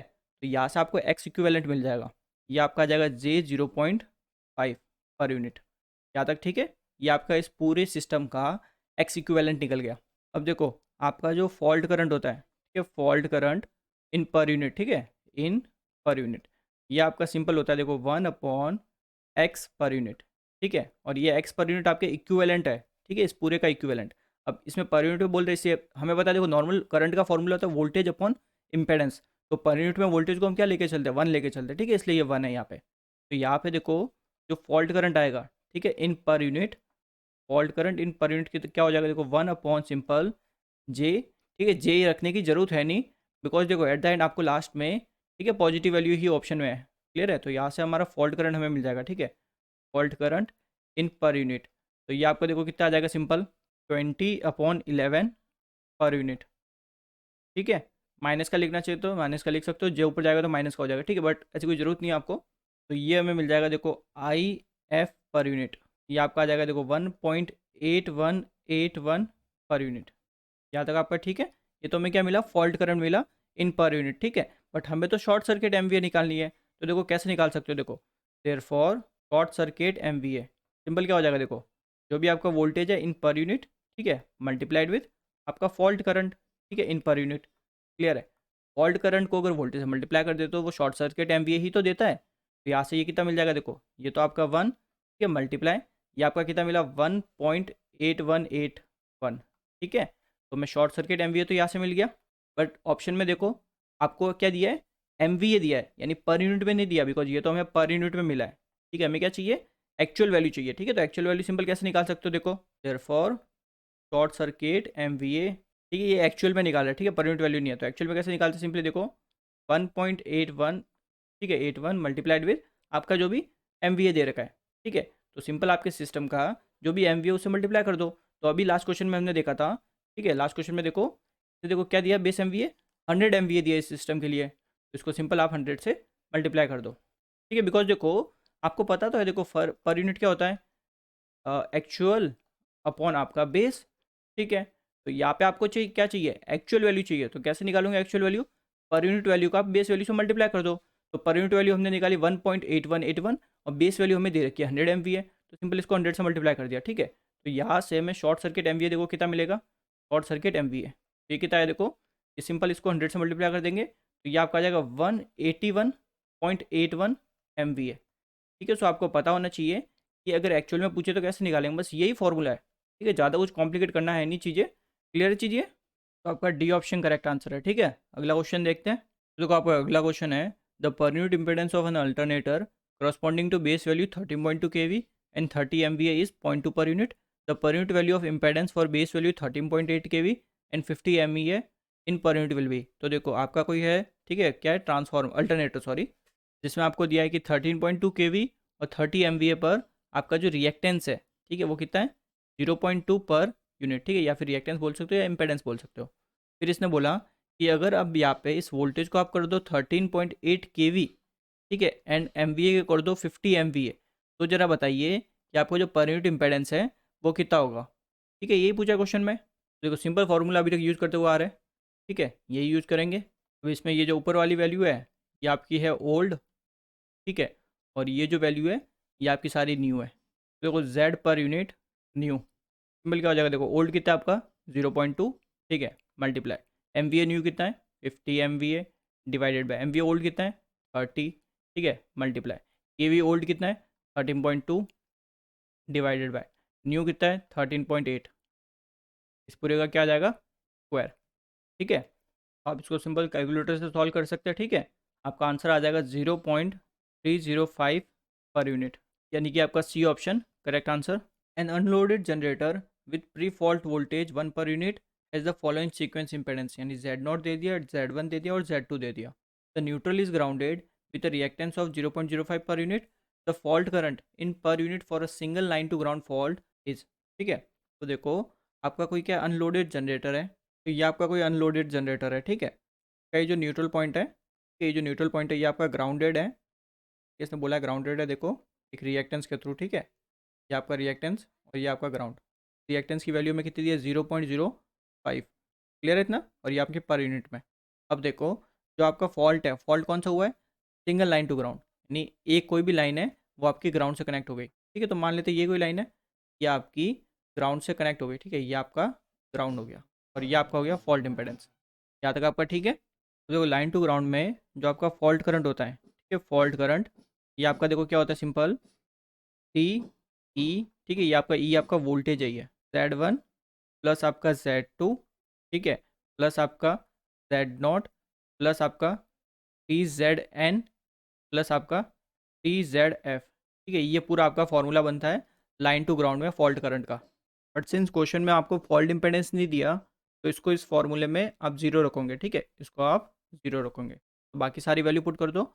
यहाँ पे ZN आपका ये है, ठीक है, जिस रिएक्टेंस से ग्राउंड किया ये आपका ZN होता है। देखो 3 × 1, ठीक है, तो वोल्टेज आपका पर यूनिट में हमेशा क्या होता है 1 होता है। Z1 आपका देखो कितना है 0.25 प्लस Z2 भी आपका 0.25, Z0 आपका 0.15 और ये आपका गया 3 × 0.05। तो इसको आप सॉल्व करोगे सिंपली, ठीक है, सबको ऐड कर दो तो ये आपका मिल जाएगा 0.8। तो यहाँ से आपको जो फॉल्ट करंट मिलेगा ये आपका आ जाएगा 3.75 पर यूनिट, ठीक है, ये वैल्यू आपको पर यूनिट में मिलेगी। तो आपका यानी कि A option correct answer. An isolated synchronous generator with transient reactance equal to 0.1 per unit on a 100 MVA base is connected to a high voltage bus through a step up transformer of reactance 0.1 per unit on a 100 MVA base. The fault level at the bus is, यानी कि देखो ये जो synchronous generator का जो reactance दिया है ये भी आपको 100 MVA पे दिया है, और आपका जो ट्रांसफार्मर का जो रिएक्टेंस दिया है ये भी आपको 100 MVA पे दिया है। तो ऐसा आपका कुछ सर्किट है, ठीक है, ये सिंक्रोनस जनरेटर है जिसका हमें 1 पर यूनिट दे रखा है, 0.1 पर यूनिट 100 MVA बेस पर, और स्टेप अप ट्रांसफार्मर का भी 0.1 पर यूनिट दिया है, ठीक है, 100 MVA बेस पर। अब बोला ये आपकी जो बस आपने बनाई है, ठीक है, इस बस पर आपका कोई फॉल्ट हो चुका है, ठीक है, तो कोई फॉल्ट हुआ तो उस फॉल्ट टेबल बताना है, यानी कि हमें सिंपल शॉर्ट सर्किट एमवीए बतानी है, ठीक है। तो एक तरीका मैं आपको बता चुका हूँ, एक तरीका और इसमें बता दूंगा, ठीक है। देखो आपका फर्स्ट तरीका क्या है, सिंपल आप एक्स इक्विवेलेंट निकालोगे, ठीक है। तो देखो दोनों का ही 100 MVA पे दिया है, ठीक है, तो कोई दिक्कत ही नहीं है, तो यहाँ पे कुछ चेंज करना है नहीं वैसे। तो देखो दोनों का रिएक्टेंस आपका देखो दोनों सीरीज में कनेक्टेड है, तो ये आपका कुछ ऐसा हो जाएगा, यानी ये भी आपका 0.1, ये भी आपका 0.1, ठीक है। कुछ ऐसा आपका ये एक तरह से बोल सकते हो कि सिंगल लाइन डायग्राम बन रहेगा, ठीक है। और हमारा फॉल्ट कहाँ पे हो रहा है, इस पॉइंट पर हमारा फॉल्ट हो रहा है, ठीक है। जिस पॉइंट पे फॉल्ट हो रहा है वहाँ पे हमें एक्स इक्विवेलेंट निकालना होता है, ठीक है ना। तो फिलहाल साफ दिख रहा है दोनों किस में, सीरीज़ में। तो आपका दोनों सीरीज़ में, तो ये कितना हो जाएगा आपका सिंपल 0.1 प्लस 0.1 यानी 0.2। अब देखो मैंने एक और फॉर्मूला आपको लिखवाया था सिंपल, जो फॉल्ट करंट होता है, ठीक है, इन पर यूनिट का फॉर्मूला क्या होता है, 1 अपॉन आपका एक्स इक्विवेलेंट, ठीक है, बिकॉज वोल्टेज हमारा क्या होता है 1 होता है। तो यहाँ से देखो ये कितना आ जाएगा, पॉइंट को रिमूव कर दो, ऊपर 10 आ जाएगा, ठीक है। तो ये आपका आ गया 5 पर यूनिट, यानी फॉल्ट करंट हमें मिल गया 5 पर यूनिट। पहला स्टेप आपका रिएक्टेंस, दूसरा स्टेप आपका फॉल्ट करंट निकालना, ठीक है। अब तीसरा स्टेप आता है शॉर्ट सर्किट एमवीए निकालना, simple short circuit MVA, but ये आपका निकलेगा पर यूनिट में, ठीक है ना। पर यूनिट में कैसे निकालते हैं, सिंपल जो भी आपका वोल्टेज है इन पर यूनिट, ठीक है, मल्टीप्लाइड विद जो भी आपका फॉल्ट करंट है इन पर यूनिट, तो ये आपका 1, ठीक है, multiply I F per unit कितना निकला 5 पर यूनिट। तो यहाँ से हमें ये वैल्यू मिल गई 5 पर यूनिट, ठीक है। बट हमें तो चाहिए किस में, देखो एक्चुअल में चाहिए, सब एम है ना, तो एक्चुअल वैल्यू चाहिए, बट हमने तो पर यूनिट वैल्यू निकाली है। तो अब देखो जो आपका पर यूनिट होता है, ठीक है, पर यूनिट का हम फॉर्मूला क्या लिखते हैं, एक्चुअल अपॉन बेस वैल्यू। तो सिंपल इसी फॉर्मूले को यूज करें, ठीक है। देयरफॉर जो आपका एम होगा, ठीक है, शॉर्ट सर्किट एम वो भी एक्चुअल वैल्यू। तो एक्चुअल वैल्यू सिंपल इस फॉर्मूले से क्या आता है, देखो पर यूनिट इंटू बेस, तो पर यूनिट हमें मिल गया 5, ठीक है, और बेस वैल्यू हम देख सकते हैं कितना है 100 MV है, ठीक है, यानी सारे रिएक्टेंस वगैरह 100 MV बेस पे दिया था ना, तो ये आपका 100 हो गया। तो यहाँ से आपको शॉर्ट सर्किट MV की एक्चुअल वैल्यू क्या मिल गई 500 MV है। तो ये तो आपका एक तरीका हो गया, ठीक है। अब दूसरे तरीके से अगर मैं देखो आपको करके दिखाऊँ, तो देखो दूसरे तरीके में आपको क्या करना होता है, जो आपका सिंगल एलिमेंट है, ठीक है, जैसे ये आपका एक जनरेटर है और ये एक ट्रांसफार्मर है, यानी इस पूरे पावर सिस्टम नेटवर्क में आपका तो एक जनरेटर एलिमेंट है, एक आपका ट्रांसफार्मर एलिमेंट है, बोल सकते हैं एलिमेंट या फिर कंपोनेंट, ठीक है। तो जितने भी कंपोनेंट है ना, उन कंपोनेंट्स का इंडिविजुअल शॉर्ट सर्किट एमवीए निकाल दो आप, ठीक है। यानी देखो मैं पहले निकालता हूँ शॉर्ट सर्किट एमवीए आपके जनरेटर का, ठीक है। देखो फॉर्मूला मैंने आपको बता रखा है, ठीक है, बहुत बार। शॉर्ट सर्किट एमवीए क्या होता है, MVA rated upon percentage impedance, ठीक है, जो भी होता है। तो एमवीए रेटेड देखो जनरेटर का कितना है 100, तो ये आपका आ गया 100, ठीक है, डिवाइडेड बाय आपका यहाँ पे क्या लिखते हैं, परसेंटेज में लिखते हैं, ठीक है, और फिर यहाँ पे 100 से मल्टीप्लाई करते हैं। बट सिंस इसने देखो हमें डायरेक्ट दे रखा है, तो यहाँ पे ये डायरेक्ट पुट कर दो 0.1 पर यूनिट, ठीक है, इतना। अगर इसको परसेंटेज में लिखते हो तो वैसे भी 10% होता, तो यहाँ पे 10 और फिर इसको 100 से मल्टीप्लाई भी करते तब भी आपको सेम ही चीज़ मिलेगी, ठीक है। तो ये हमें मिल गया 1000 MVA, ठीक है। तो यानी इस जनरेटर के लिए आपका जो शॉर्ट सर्किट MVA कितना है 1000 MVA, ठीक है। अब ऐसे आप निकालो अपने दूसरे कंपोनेंट के लिए, दूसरा कंपोनेंट क्या आपका ट्रांसफार्मर है, ठीक है। शॉर्ट सर्किट MVA आपके किसका, ट्रांसफार्मर का। तो देखो इसके लिए ट्रांसफार्मर के लिए रेटेड MVA कितना है, आपको 100 दे रखा है, ठीक है। इसका रिएक्टेंस कितना दिया है 0.1 दिया है, तो इसके लिए भी हमें कितना मिला 1000 MVA, ठीक है। तो दोनों के लिए शॉर्ट सर्किट MVA आपने निकाला पहले। अब देखो आपको क्या करना है, सिंपली दोनों कंपोनेंट किस में, सीरीज़ में, ठीक है। तो आप सिंपल क्या करो, दोनों को ऐसे सीरीज़ में आप कनेक्ट कर दो, ये आपका दोनों आपने सीरीज़ में कनेक्ट कर दिए, ठीक है। कुछ इस टाइप का आपका ये इक्विवेलेंट बन गया, और ये आपका कितना था 1000, ठीक है, और ये भी आपका 1000 MVA, ठीक है, दोनों हमने निकाले। अब यहाँ से आप सिंपल जैसे कैपेसिटर का इक्विवेलेंट निकालते हो ना, टी इक्विवेलेंट, ऐसा अज्यूम करो कि ये दोनों आपके कैपेसिटर है।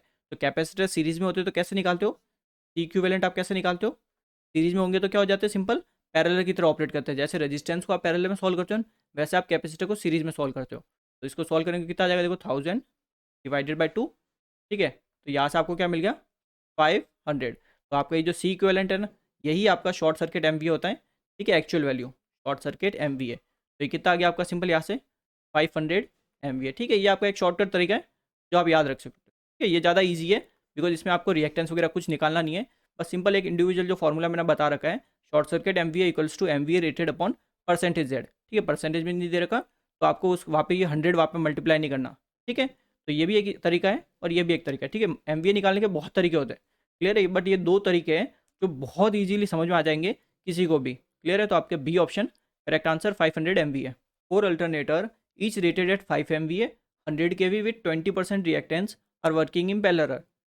The short circuit level at the bus bar is. ठीक है, तो कितने देखो 4 अल्टरनेटर है ना, तो देखो 4 पैरेलल में ये कुछ ऐसे आपके 4 कनेक्टेड है। ठीक है, और आपका सिंपल ये जो बस है ना, ठीक है, जो बस मैंने बनाई है यहाँ पे आपका फॉल्ट हुआ है। देखो the short circuit level at the bus bar is, ये आपकी बस बार है, यहाँ पे कहीं पे हमारा फॉल्ट हुआ है। ठीक है, तो यहाँ पे हमें बताना है शॉर्ट सर्किट MVA। ठीक है, अब सबका रिएक्टेंस हमें दे रखा है 20%। ठीक है, हर किसी का 20% है और हर आपका अल्टरनेटर 5 MVA। ठीक है, एंड आपका 11 kV पे रेटेड है, 11 kV। ठीक है चीज़, देखो दोनों तरीके से करते हैं। अभी लास्ट क्वेश्चन मैंने दो तरीके समझाए, दोनों तरीके से करेंगे। ठीक है, ताकि आपकी प्रैक्टिस भी हो जाएगी और आपको अगर समझ में नहीं आया तो यहाँ पे समझ में आ जाएगा। तो पहला तो आपका क्या है, सिंपल एक्स इक्विवेलेंट निकालो। ठीक है, यानी रेजिस्टेंस निकालते हो थेवेनिन इक्विवेलेंट में, वैसे ही एक्स इक्विवेलेंट निकालना है। तो थेवेनिन इक्विवेलेंट निकालते वक्त आप क्या करते हो, वोल्टेज सोर्स को शॉर्ट कर देते हो। तो ये सारे आपके क्या है, सिंपल पैरेलल में, तो पैरेलल में आप क्या बना देंगे, रिएक्टेंस बना दोगे। ठीक है, 1 2 आपका तीसरा, ठीक है, और ये आपका 4। तो 4 अल्टरनेटर है, तो चारों सीरीज में आपके रिएक्टेंस हो गए। कितना दिया 20%। 20% बोलने का मतलब क्या होता है 0.2। ठीक है, और यहाँ से आपका आएगा एक्स इक्विवेलेंट। क्लियर है इतना, तो यहाँ से आप सिंपल देखो कितने 4, चारों का 0.2 0.2 0.2 और पैरेलल में, तो यहाँ से एक्स इक्विवेलेंट कितना आ जाएगा 0.2 डिवाइडेड बाय 4। ठीक है, पैरेलल को आपको निकालना आता ही होगा, देखो रेजिस्टेंस कैसे निकालते थे 0.2 डिवाइडेड बाय 4, तो ये आपका आ गया 1/20 पर यूनिट। ठीक है, एक्स इक्विवेलेंट निकाल दिया। अब दूसरा स्टेप मैंने क्या बताया, फॉल्ट करंट निकालो। फॉल्ट करंट का फॉर्मूला 1/x, आपका जो भी इक्विवेलेंट आपने निकाला। ठीक है, तो यहाँ से कितना हो जाएगा सिंपल देखो 1/20, ये आपका आ जाएगा 20 ऊपर, यानी 20 पर यूनिट। तो आपका फॉल्ट करंट मिल गया। अब आपको चाहिए शॉर्ट सर्किट MVA, तो शॉर्ट सर्किट MVA। ठीक है, शॉर्ट सर्किट MVA कितना हो जाएगा, ये आपका पर यूनिट में निकलेगा। ठीक है ना, ई पर यूनिट इंटू आपका फॉल्ट करंट जो भी पर यूनिट में दे रखा है, वोल्टेज आपका 1 पर यूनिट में। ठीक है, फॉल्ट करंट आपका 20, तो यहाँ से हमें शॉर्ट सर्किट MVA मिल गया पर यूनिट में 20 पर यूनिट। ठीक है, बट हमें क्या चाहिए, एक्चुअल वैल्यू चाहिए। एक्चुअल वैल्यू कितनी हो जाएगी, सिंपल पर यूनिट इंटू आपकी जो भी बेस वैल्यू, बेस वैल्यू कितनी दी है इसको 5 MVA दी है। ठीक है, तो यहाँ से हमें ये मिल गया 100 MVA। ठीक है, सिंपल फॉर्मूले देखो मैं लास्ट लेक्चर में अभी लिखवाया था, लास्ट क्वेश्चन में। ठीक है, पर यूनिट आपका होता है एक्चुअल, ठीक है, एक्चुअल अपॉन आपका बेस। तो हमें चाहिए एक्चुअल वैल्यू, तो एक्चुअल वैल्यू हो जाएगी per unit multiplied with base. तो पर यूनिट आपकी 20 आ गई। ठीक है, बेस आपको दे रखी है 5 MVA। ठीक है, तो यहाँ से सिंपल निकल गया 100 MVA।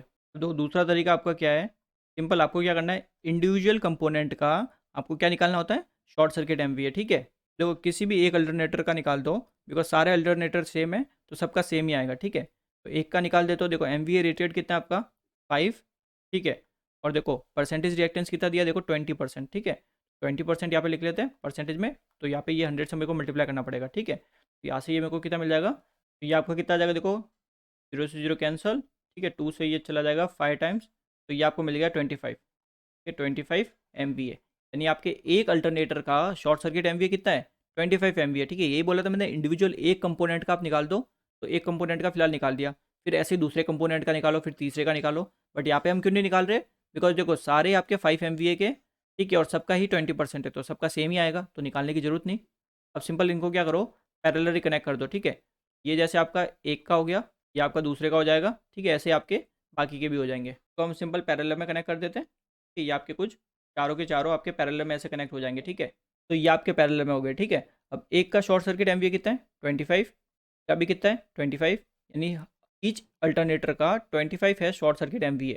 अब आप क्या करो, सिंपल इस पॉइंट पे आप सी इक्विवेलेंट निकाल दो। ठीक है, जैसे कैपेसिटेंस आप पैरेलल में कनेक्ट होते हैं आपके, तो आप कैसे सॉल्व करते हो, जैसे आप रेजिस्टेंस सीरीज में करते हो वैसे आप कैपेसिटेंस को पैरेलल में करते हो। ठीक है, तो सारे आपके ऐड हो जाएंगे 25 25 25 25, कितना आ जाएगा ये आपका 100। ठीक है, और आपका ये जो सी इक्विवेलेंट होता है यही आपका क्या देता है आपको, शॉर्ट सर्किट MVA। ठीक है, तो यहाँ से शॉर्ट सर्किट MVA आपको क्या मिल गया, सिंपल 100 MVA। क्लियर है चीज़ ये, बिकॉज देखो इसमें आपको देखो क्या करना पड़ेगा, पहला स्टेप, दूसरा स्टेप, तीसरा स्टेप, चौथा स्टेप, ठीक है। 4 स्टेप में आपको सॉल्व करना पड़ेगा। इसमें सिंपल आपको एक इंडिविजुअल कंपोनेंट का निकालना है, देन पैरेलल कनेक्ट कर दिया, सिंपल फिर सी इक्विवेलेंट निकालना है, ठीक है। और जो सी इक्विवेलेंट निकला वही आपका शॉर्ट सर्किट एमवी होगा। क्लियर चीज़? तो ये थोड़ा ईजी पड़ता है, क्लियर है, बट आपको दोनों पता होने चाहिए। तो आपका डी ऑप्शन करेक्ट आंसर। देखो अगला क्वेश्चन है, a generator is connected through a 20 MVA 13.8 138 kV step down, नहीं यहाँ पे ये स्टेप अप होगा, ठीक है, step up transformer to a transmission line. At the receiving end of the line a load is supplied through a step down transformer of 10 MVA 138 kV 69 kV rating. A 0.72 per unit load evaluated on load side ratings as base value is supplied from the above system. For system base value 10 MVA and 69 kV in load circuit, the value of load in per unit in generator circuit will be. देखो आपको जो दे रखा है पहले वो आप बना दो। देखो ये आपका कोई जनरेटर है, ठीक है। तो इसने बोला ये जनरेटर एक स्टेप अप ट्रांसफार्मर से कनेक्टेड है, ये आपका कोई स्टेप अप ट्रांसफार्मर हो गया, ठीक है। इसकी इसने रेटिंग भी दे रखी है। देखो ये आपका दिया 20 MVA का, प्राइमरी में है आपका 13.8, ठीक है, और सेकेंडरी में इसका है 138। क्लियर है? ये आपकी पूरी ट्रांसमिशन लाइन हो गई, ठीक है। देन यहाँ पे, ठीक है, यहाँ पे आपका एक स्टेप डाउन ट्रांसफार्मर लगा रखा है, ये आपका हो गया स्टेप डाउन ट्रांसफार्मर, ठीक है। इसकी वैल्यू रेटिंग दे रखी है, देखो ये आपका है 138, ठीक है, प्राइमरी, सेकेंडरी में 69, और 10 MVA का दिया है, 10 MVA, ठीक है। और यहाँ पे आपका कोई लोड कनेक्टेड है, लोड, ठीक है। इस लोड का जो इम्पेडेंस दिया वो दिया 0.72 पर यूनिट, ठीक है। और ये किस बेस वैल्यू पर दिया है? ये मैं दिया है जो ट्रांसफार्मर की जो सेकेंडरी में जो है ना उस पर बेस दिया है, ठीक है। तो यानी कि आप ऐसा समझ सकते हो कि आपको 10 MVA एंड 69 kV, ठीक है, बिकॉज ट्रांसफार्मर जो है स्टेप डाउन उसकी सेकेंडरी देखो 69 कनेक्टेड है लोड से, तो यहाँ पे आपको पर यूनिट कितना दिया देखो 0.72, ठीक है। अब इसने बोल दिया कि आप क्या करें, सिंपल आपका जो जनरेटर सर्किट है, ठीक है, यहाँ पे बताना है, यानी इसकी बेस वैल्यू पे। तो जनरेटर साइड में पहले बेस वैल्यू देखो कितनी है। देखो वोल्टेज तो आपका जनरेटर से कितना 13.8 और MVA कितना 20, ठीक है। तो अब हमें बताना है 20 MVA एंड 13.8 kV पर 13.8 kV, ठीक है, यहाँ पे बताना है। तो सिंपल वही आपका, ठीक है, ओल्ड एंड न्यू वाला फार्मूला। देखो Z पर यूनिट न्यू ये आपका आ जाए, देखो 0.72 मल्टीप्लाई न्यू MVA कितना है 20, ठीक है, ओल्ड आपका 10 मल्टीप्लाई ओल्ड KVA कितना है आपका 69 divided by new MVA new KVA कितना है 13.8, ठीक है, इसका पूरे का स्क्वायर। क्लियर है? आप इसको सिंपली सॉल्व करिए, आपको जो Z पर यूनिट मिलेगा न्यू ये आपका जनरेटर साइड में मिलेगा, ठीक है। ये आपका आ जाएगा 36 पर यूनिट, यानी कि आपका ए option correct answer. New generator having EG 1.4 angle 30 degree per unit का इक्विवेलेंट भी हमें दे रखा है, देखो 1.212 plus J0.7 per unit and synchronous reactance Xs of 1 per unit on the system base, ठीक है। जो आपका सिस्टम का बेस है उसी बेस पर हमें ये रिएक्टेंस दिया है, is to be connected to a bus having voltage V in the existing power system. This existing power system can be represented by a Thevenin equivalent ETH in series with the Thevenin impedance ZTH. The magnitude of the bus voltage VT of the system in per unit will be. तो देखो आपको कुछ इस type का दिया, देखो ये आपका सिस्टम का वोल्टेज, ठीक है, सिस्टम का वोल्टेज कितना है ETH है, ठीक है, और इस सिस्टम का कुछ ना कुछ आपका रिएक्टेंस है, ठीक है, जो इसने बोल दिया थेवेनिन रेजिस्टेंस ZTH, ठीक है। इसने बोला यहाँ पे कोई आपकी बस है, ये आपकी कोई बस हो गई, ठीक है, और ये बस आपकी कनेक्टेड है कोई सोर्स से, की वैल्यू है EG, ठीक है, एक जनरेटर है जिससे कनेक्टेड है। क्लियर है? ये मैं क्वेश्चन में दे रखा है पूरा डेटा। अब ये जो बोला ये जो बस है ना, इस बस पे आपका वोल्टेज है VT, ठीक है, इसने बोला ना देखो VT फाइंड करना है, बस पे वोल्टेज है VT, अब फिलहाल हमें ये फाइंड आउट करना है, ठीक है। तो इसी को देखो सिंपल अगर मैं सर्किट में बनाऊँ तो कैसे बनाऊँगा, देखो यहाँ पे ये जो ETH है जो सिस्टम है, सिस्टम का वोल्टेज पहले, ठीक है, देन इस सिस्टम का देखो थेवेनिन रेजिस्टेंस या फिर थेवेनिन इक्विवेलेंट इंपेडेंस बोल सकते हो, ये आपकी हो जाएगी बस, ठीक है। देन यहाँ पे देखो ये जो EG है ना, इस EG का भी हमें देखो वोल्टेज दे रखा है और इसका रिएक्टेंस दे रखा है, ठीक है। तो सिंक्रोनस रिएक्टेंस इसका बना देता हूँ मैं, और इसका जो वोल्टेज है ये भी मैं यहाँ पे लिख लेता हूँ, ठीक है, ये आपका EG। ये कुछ ऐसा आपको क्या दे रखा है, सर्किट दिया, ठीक है, जिसमें ये ETH है, ये आपका EG है, ये आपका है देखो रिएक्टेंस है, ठीक है, सिंपल ZTH क्या दिया देखो ये रहा, ठीक है, ZTH, और ये आपका है सिंक्रोनस एक्सेस, ठीक है, और ये जो बस है यहाँ पे वोल्टेज है VT, यानी आप सिंपल ऐसे बोल सकते हो अगर मैं इसको रिमूव कर देता हूँ बस को, ठीक है, तो आप यहाँ से बोल सकते हो ये जो पॉइंट्स है दो, ठीक है, यहाँ पे जो वोल्टेज है एक वी टी, ये हमें फाइंड आउट करना है, ठीक है, ये कुछ इसने बोला है क्वेश्चन में। क्लियर है इतना आपका? अब देखो सिंपल क्या करो, केवीएल लगा दो, ठीक है, ये आपका लूप, ठीक है, इस लूप में मान लेते हैं करंट आपका आई फ्लो हो रहा है, ठीक है, तो देखो अगर मैं इस करंट आई की वैल्यू निकालता हूँ तो कैसे निकालूंगे, देखो सिंपल, पहले मैं केवीएल लगा देता हूँ, ठीक है, तो ई जी माइनस आपका करंट आई फ्लो हो रहा है एक्सेस, ठीक है, माइनस करंट आई इंटू आपका Z T H minus E T H, ठीक है, यही आपकी केवीएल होगी इक्वेशन। अब देखो यहाँ से मेरे को तो निकालना करंट ना, देखो यहाँ से करंट कितना आ जाएगा सिंपल, ठीक है, करंट को एक साइड ले लो, बाकी सबको एक साइड ले लो, तो ये आपका आ जाएगा देखो E G minus E T H divided by, देखो यहाँ पे ये एक्स एस और जेड टी एच कॉमन आएगा, ठीक है ना, तो एक्स एस और यहाँ पे ये हो जाएगा प्लस आपका एक्स टी एच, ठीक है, प्लस कैसे होगा इसमें कोई डाउट तो नहीं है ना, बिकॉज यहाँ पे माइनस का आई कॉमन लूँगा तो अंदर का ये प्लस का हो जाएंगे ना, ठीक है, तो ये तो हमारा हो गया करंट का इक्वेशन।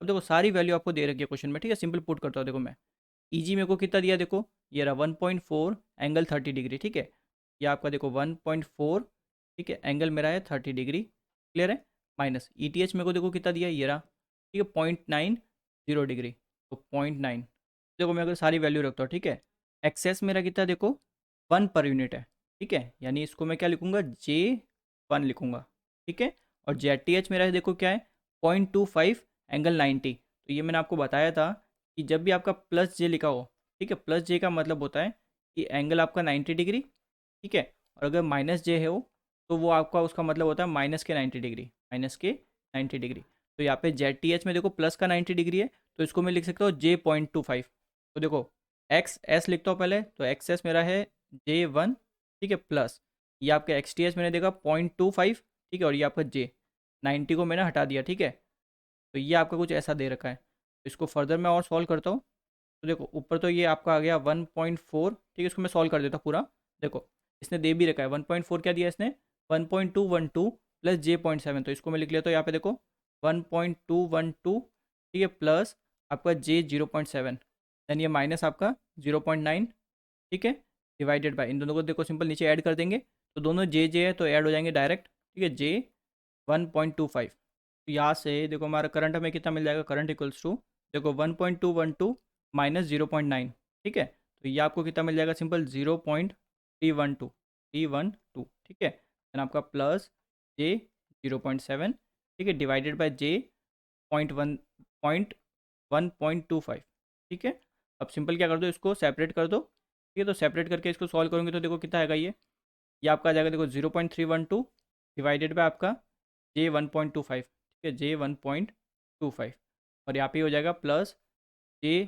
0.7 डिवाइडेड बाय आपका J 1.25, तो यहाँ पे तो इसमें तो J से J कैंसिल हो जाएगा, ठीक है, और यहाँ पे जो ऊपर जाएगा तो नेगेटिव का हो जाएगा, ठीक है, तो यहाँ से सिंपल आप क्या करोगे 0.312 को डिवाइड करोगे 1.25 से, ठीक है, तो ये आपका देखो J ऊपर चला गया तो ये नेगेटिव में मिलेगा, ठीक है, और ये वैल्यू आप क्या जाएगी डिवाइड करोगे तो 0.2496, ठीक है, और यहाँ पे ये प्लस का हो जाएगा बिकॉज J से J कैंसिल हो गया सिंपल, तो ये आपका देखो 0.7 डिवाइडेड बाय 1.25, तो ये आपको मिल जाएगा 0.56, ठीक है, तो इसको करंट की इक्वेशन को मैं थोड़ा रीअरेंज करता हूँ, तो ये आपका आ जाएगा देखो 0.56 माइनस J 0.2, इसको मैं देखो 2.2496 है ना, तो इस 9 ये दो टर्म को रिमूव करके यहाँ पे मैं 25 लिख लेता हूँ, ठीक है, अप्रॉक्सीमेट इतना ही होगा ना। अब देखो हमें करंट पता चल चुका है, ये वाला करंट, ठीक है, ये करंट हमें पता चल चुका है, ये है, ठीक है, अब क्या करो मेरे को तो चाहिए वीटी की वैल्यू ना, तो वीटी की वैल्यू के लिए मैं क्या करता हूँ सिंपल ये इतने में लूप लगा देता हूँ, ठीक है, या तो आप इसमें लगा सकते हो या फिर आप इसमें लगा सकते हो, ठीक है, किसी में भी लगाओ, ठीक है, या तो इसमें या फिर इसमें लगाओ, दोनों से आपको आंसर सेम ही मिलेगा, ठीक है, तो यहाँ पे अगर मैं लूप लगाता हूँ तो देखो क्या होगा सिंपल केवीएल, तो केवीएल लगाऊँ तो क्या आएगा देखो ई जी, ठीक है, minus current I multiplied with Xs then minus आपका वी टी, तो यहाँ पे आपको सारी पता है, बस वी टी वैल्यू बतानी है, तो वी टी की तो मैं फाइंड आउट करना है, तो यहाँ से देखो वी टी की वैल्यू क्या आ जाएगी, V T equals to simple E G, ठीक है, माइनस आपका करंट आई इंटू आपका एक्सेस, ठीक है, सारी वैल्यू मैं देखो सिंपली पुट करता हूँ, E T V T equals to E G, देखो ई जी मेरे को दे रखा है सिंपल ये अपने रेक्टेंगुलर फॉर्म में भी दे रखा है, ठीक है, तो रेक्टेंगुलर फॉर्म डायरेक्ट पुट करता हूँ 1.212 प्लस J 0.7, ठीक है, माइनस करंट मेरा दे रखा है मेरे को देखो 0.56, ये 0.56 माइनस J 0.25, क्लियर है ब्रैकेट में। अब देखो यहाँ पे ये एक्सेस है, एक्सेस मेरे को मैंने बताया आपको कि 1 पर यूनिट दिया है, यानी कि J1 दिया है। यहाँ पे ये J1 हो गया, यहाँ तक आपका ठीक है। तो यहाँ से हमारा जो VT है, ठीक है, देखो VT कितना मिल जाएगा, सिंपल 1.212, ठीक है, प्लस J0.7। अब देखो यहाँ पे ये हो गया माइनस के J 0.56, ठीक है। अब देखो यहाँ पे समझो, देखो ये माइनस प्लस का हो गया, ठीक है। बट यहाँ पे ये J और ये J, तो यहाँ पे J स्क्वायर हो जाएगा, ठीक है, J स्क्वायर 0.25, ठीक है। अब आपको पता होगा ऑलरेडी कि जो J स्क्वायर होता है की वैल्यू आपकी होती है -1, ठीक है। तो यहाँ पे सिंपल पुट कर दो, तो यहाँ से आपको जो VT मिलेगा, VT हमारा आ जाएगा, देखो सिंपल, पहले इसको मैं सॉल्व कर देता हूँ। ये आपका आ गया 1.212, ये आपका नेगेटिव का हो जाएगा, ठीक है, 0.25, यहाँ तक ठीक है। अब जो जे वाली टर्म है उनको एक साथ, और जो आपकी नॉर्मल जो टर्म है उनको एक साथ, ठीक है। तो यहाँ पे ये क्या है, देखो 1.212 माइनस 0.25, क्लियर है। तो इसको आप सॉल्व करोगे तो ये आपका कितना आएगा, 0.962, ठीक है। देन यहाँ पे इसको सॉल्व करोगे तो ये आएगा प्लस का J, ठीक है, 0.7 माइनस 0.56 कर रहे हो ना, तो ये आपका आ जाएगा 0.14। तो ये तो आपका वोल्टेज आ गया, बट ये कौन सी फॉर्म है आपकी, रेक्टेंगुलर फॉर्म है, ठीक है। इसको पोलर फॉर्म में कन्वर्ट कर दो। आपको देखो पोलर फॉर्म में कन्वर्ट करना आता होगा, ठीक है। कैसे करते हैं, इसका स्क्वायर और इस टर्म का स्क्वायर देन रूट में, ठीक है। तो आपको पोलर फॉर्म में करोगे तो ये आपका आ जाएगा 0.973, और एंगल आपका कैसे निकालते हैं, tan इनवर्स 0.14 डिवाइडेड बाई 0.962, ठीक है। तो ये एंगल आपका आ जाएगा 8.27 डिग्री पर यूनिट, ठीक है। बट हमें सिर्फ मैग्नीट्यूड पूछा है क्वेश्चन में, ठीक है। बोला ना मैग्नीट्यूड ऑफ बस वोल्टेज, देखो ये रहा पूछा मैग्नीट्यूड ऑफ बस वोल्टेज, ठीक है। इसलिए सिंपल मैग्नीट्यूड क्या हो जाएगा, 0.973, यानी कि आपका B option correct answer, clear है। तो इसमें देखो थोड़ी सी भी मिस्टेक हो जाती, देखो यहाँ पे ये ऑप्शन दोनों बहुत क्लोज है, ठीक है। सारे ऑप्शन देखो कितने क्लोज क्लोज दे रखे हैं, ठीक है। तो इसलिए आपको कैलकुलेशन एकदम सही से करनी थी, ठीक है। एटलीस्ट पॉइंट के बाद 3 डिजिट तो आप लेके ही चलो, ठीक है ना। तो आपका आंसर क्या हो जाएगा, 0.973। तो अगला क्वेश्चन देखते हैं। अ 3-phase generator rated eight 110 MVA 11 kV is connected through a circuit breaker to a transformer.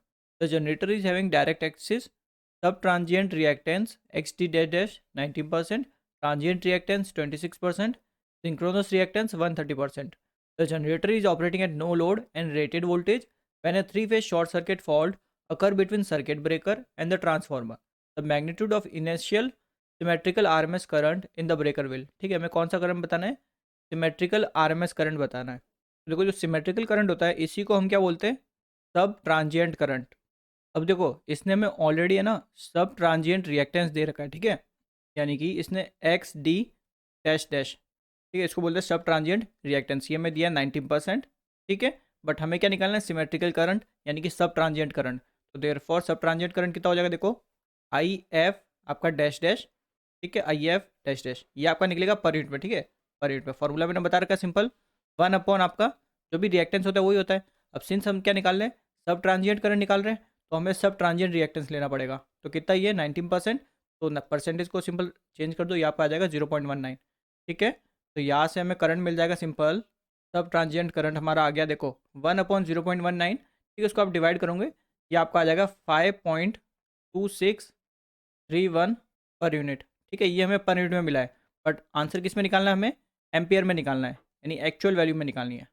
तो देखो अगर हमारा फॉल्ट करंट हम बात करते हैं पर यूनिट में, ठीक है, पर यूनिट का फॉर्मूला मैंने आपको बता रखा है ऑलरेडी, एक्चुअल अपॉन आपका बेस।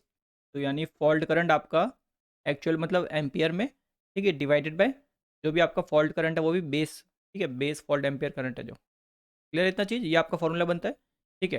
देयरफॉर जो आपकी अपेरेंट पावर होती है, ठीक है, अपेरेंट पावर क्या लिखोगे इसको, सिंपल वोल्टेज, ठीक है, वी बी इंटू आपका बेस करंट, ये लिखोगे यहाँ पे, ठीक है।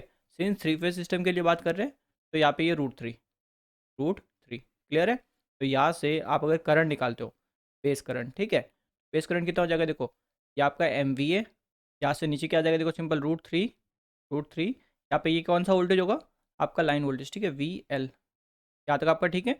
अब ये क्या निकला, बेस करंट, तो हमें सिंपल यही तो चाहिए। यहाँ पे देखो फॉल्ट करंट की कौन सी वैल्यू, बेस करंट वाली वैल्यू, तो बेस वैल्यू ये हो गई हमारी, ठीक है। तो यहाँ से देखो देयरफॉर, तो आपका सिंपल फॉल्ट करंट, ठीक है, इन एम्पियर, ठीक है, एक्चुअल वैल्यू ये क्या हो जाएगी, देखो per unit multiplied with base, तो पर यूनिट आप पहले लिख लो, तो fault current in per unit, ठीक ठीक है, पर यूनिट, देन आपका मल्टीप्लिकेशन विथ आपका बेस वैल्यू, बेस करंट ये रहा, ठीक है। तो क्या हो जाएगा simple, M V A divided by √3 V L, ठीक है।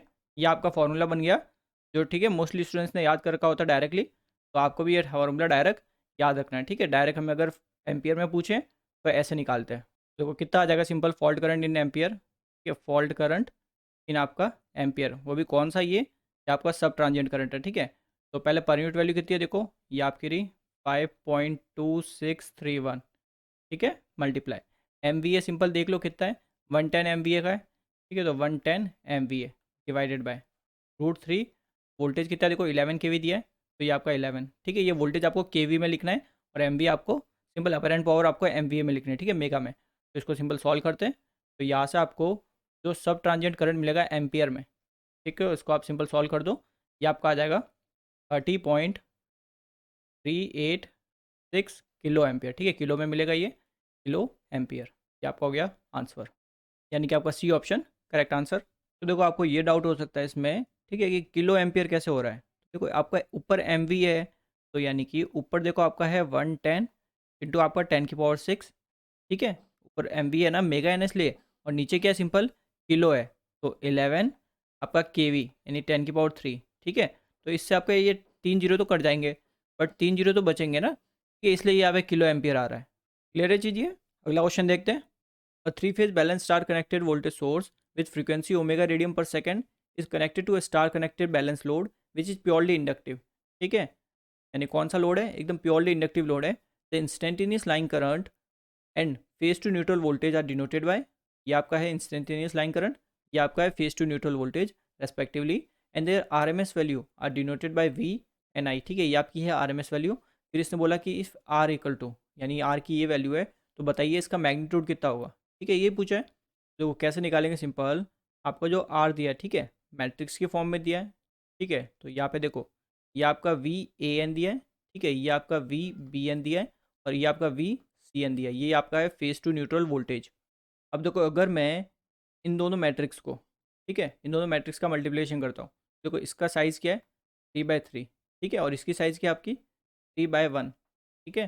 फर्स्ट आपका डिनोट करता है रो को, सेकंड डिनोट करता है कॉलम को। तो यहाँ पे देखो ये दोनों क्या 3 और 3, यानी मैट्रिक्स मल्टीप्लिकेशन पॉसिबल है, और मैट्रिक्स बनेगी कितने की, यानी साइज़ क्या होगी 3 × 1 की साइज़ होगी, ठीक है। तो मैट्रिक्स यहाँ पे बनेगी 3 × 1, यानी कॉलम मेरा एक होगा बट रो मेरी 3 होगी, ठीक है। तो सिंपल मल्टीप्लिकेशन आपको करना आता होगा, देखो ऐसे करते हैं, यहाँ से आप ऐसे चलो, ठीक है, और इस वाली में ऐसे नीचे की तरफ, ठीक है। तो एलिमेंट वाइज मल्टीप्लाई करते चलो, यानी 0 को आई ए से, 1/√3 को आई बी से, और -1/√3 को आई सी से, ठीक है। तो पहला आपका 0 आ जाएगा, ठीक है, देन आपका देखो प्लस आई बी/√3, then minus I C by √3, ठीक है, बिकॉज ये आपका माइनस का 1/√3 है ना, इसलिए।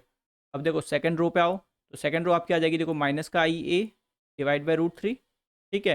देन आपका देखो यहाँ पे ये 0, तो +0, ठीक है। देन आपका देखो प्लस का आई सी बाई √3, एंड देखो लास्ट आपकी रो क्या आ जाएगी सिंपल, ये आपका देखो प्लस का ही है, ठीक है। तो ये आपका आ जाएगा आई ए बाई √3, आई ए बाई √3, ठीक है। यहाँ पे आ जाएगा माइनस का आई बी बाई √3, लास्ट आपका देखो एलिमेंट 0 है, तो ये आपका +0, यहाँ तक ठीक है आपकी। तो ये आपकी मैंने मैट्रिक्स सिंपल मल्टीप्लिकेशन किया, ठीक है, मैट्रिक्स का, यहाँ तक आपको कोई डाउट नहीं होना चाहिए। तो देखो फर्दर इसको मैं थोड़ा और सॉल्व करता हूँ, तो देखो आर इक्वल्स टू, अब देखो यहाँ पे ये जो मैट्रिक्स मैंने बनाई है, इसमें सब में आपका 1/√3 है, यानी हर रो में मेरा 1/√3 है, तो 1/√3 मैं कॉमन ले सकता हूँ ना। तो यहाँ पे देखो मैंने 1/√3 कॉमन ले लिया, ठीक है, 1/√3 कॉमन ले लिया। तो यहाँ पे देखो क्या बचाएगा, V A N, V B N, ठीक है, वी सी एन। क्लियर है, ये आपका हो गया फेज टू न्यूट्रल वोल्टेज, ये वाली जो मैट्रिक्स है, ठीक है। ये देखो कैसे बन जाएगी, देखो यहाँ पे मैंने 1/√3 कॉमन लिया, तो क्या बचा अंदर, आई बी के माइनस आई सी, यही करंट बचा, ठीक है, इनका डिफरेंस बेसिकली। सेकंड रो में क्या बचा देखो, आई ए माइनस का है और आई सी मेरे प्लस का है, तो मैं इसको ऐसे लिख लेता हूँ, आई सी माइनस आई है, ठीक है। अब देखो लास्ट रो में क्या है, आई ए माइनस आई बी, ठीक है, बिकॉज मैं 1/√3 कॉमन ले सकता हूँ, ले चुका हूँ, ठीक है, आई ए माइनस आई बी, यहाँ तक ठीक है। ये मेरी बन गई आपकी ये वाली मैट्रिक्स, ठीक है। और इसका ऑर्डर हम अगर साइज़ लिखे तो 3/1 की है, ठीक है। अब ये वाली जो वोल्टेज वाली मैट्रिक्स है, ये इसकी साइज़ कितनी है मेरी, देखो इसमें एक ही रो है बट कॉलम 3 है, तो ये आपका 1/3 की है, ठीक है। अब देखो यहाँ पे 3 और यहाँ पे 3, ठीक है, सेम है, तो यानी मैट्रिक्स मल्टीप्लिकेशन पॉसिबल है, ठीक है। तो यहाँ पे अगर मैं मल्टीप्लिकेशन करता हूँ देखो मेरे को क्या मिलेगा, देखो रजिस्टेंस आर इक्वल्स टू, ठीक है, 1/√3 तो ऑलरेडी मेरे पास सही है, 1/√3, ठीक है। अब मैं क्या कर रहा हूँ, मल्टीप्लाई कर रहा हूँ, ठीक है। अंदर मल्टीप्लिकेशन मैंने बता दिया कैसे होता है, देखो ऐसे चलेंगे, ठीक है, और इसमें ऐसे नीचे की तरफ चलेंगे। तो देखो सिंपल आपका पहला मल्टीप्लिकेशन हो जाएगा VAN, ठीक है, मल्टीप्लाइड विथ आपका देखो IB minus IC, IB minus IC, ठीक है। सेकंड आपका देखो प्लस VBN, ठीक है, multiply with IC minus IA। Then आपका आ जाएगा देखो प्लस VCN, ठीक है, multiply with IA minus IB, ठीक है। यहाँ तक आपका क्लियर है।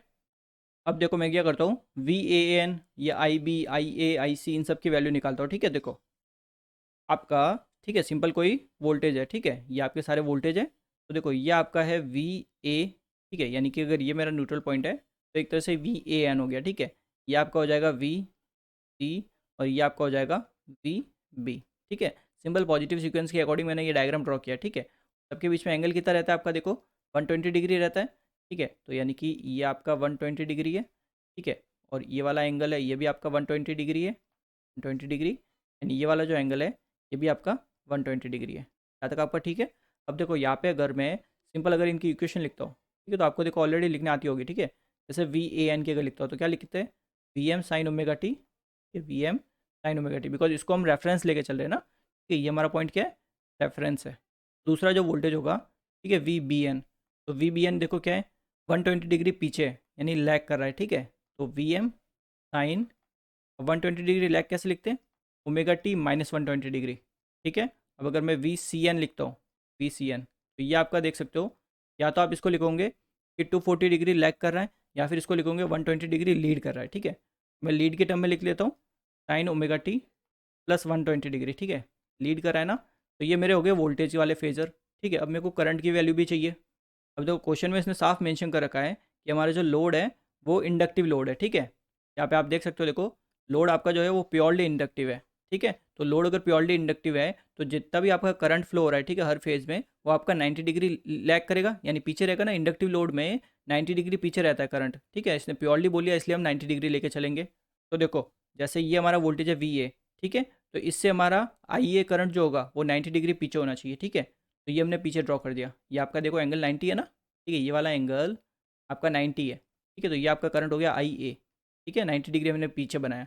अब ऐसे ही जो आपका IB करंट होगा, IB करंट इस VB वोल्टेज से पीछे रहेगा 90 डिग्री, तो ये हमने पीछे बना दिया, ठीक है। देख सकते हो ये आपका 90 डिग्री, ठीक है, प्योरली इंडक्टिव है ना, इसलिए ये आपका हो गया IB, ठीक है।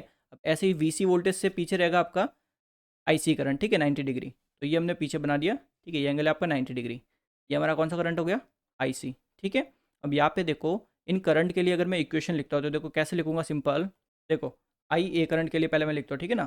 देखो IA सिंपल क्या आ जाएगा कि पहले मैक्सिमम वैल्यू, ठीक है, IM sine omega T minus 90 degree, ठीक है, बिकॉज 90 डिग्री लैग कर रहा है, देखो इससे पीछे है ना, तो 90 डिग्री मैंने पीछे बना दिया, रेफरेंस पॉइंट इसको लेके चल रहा हूँ।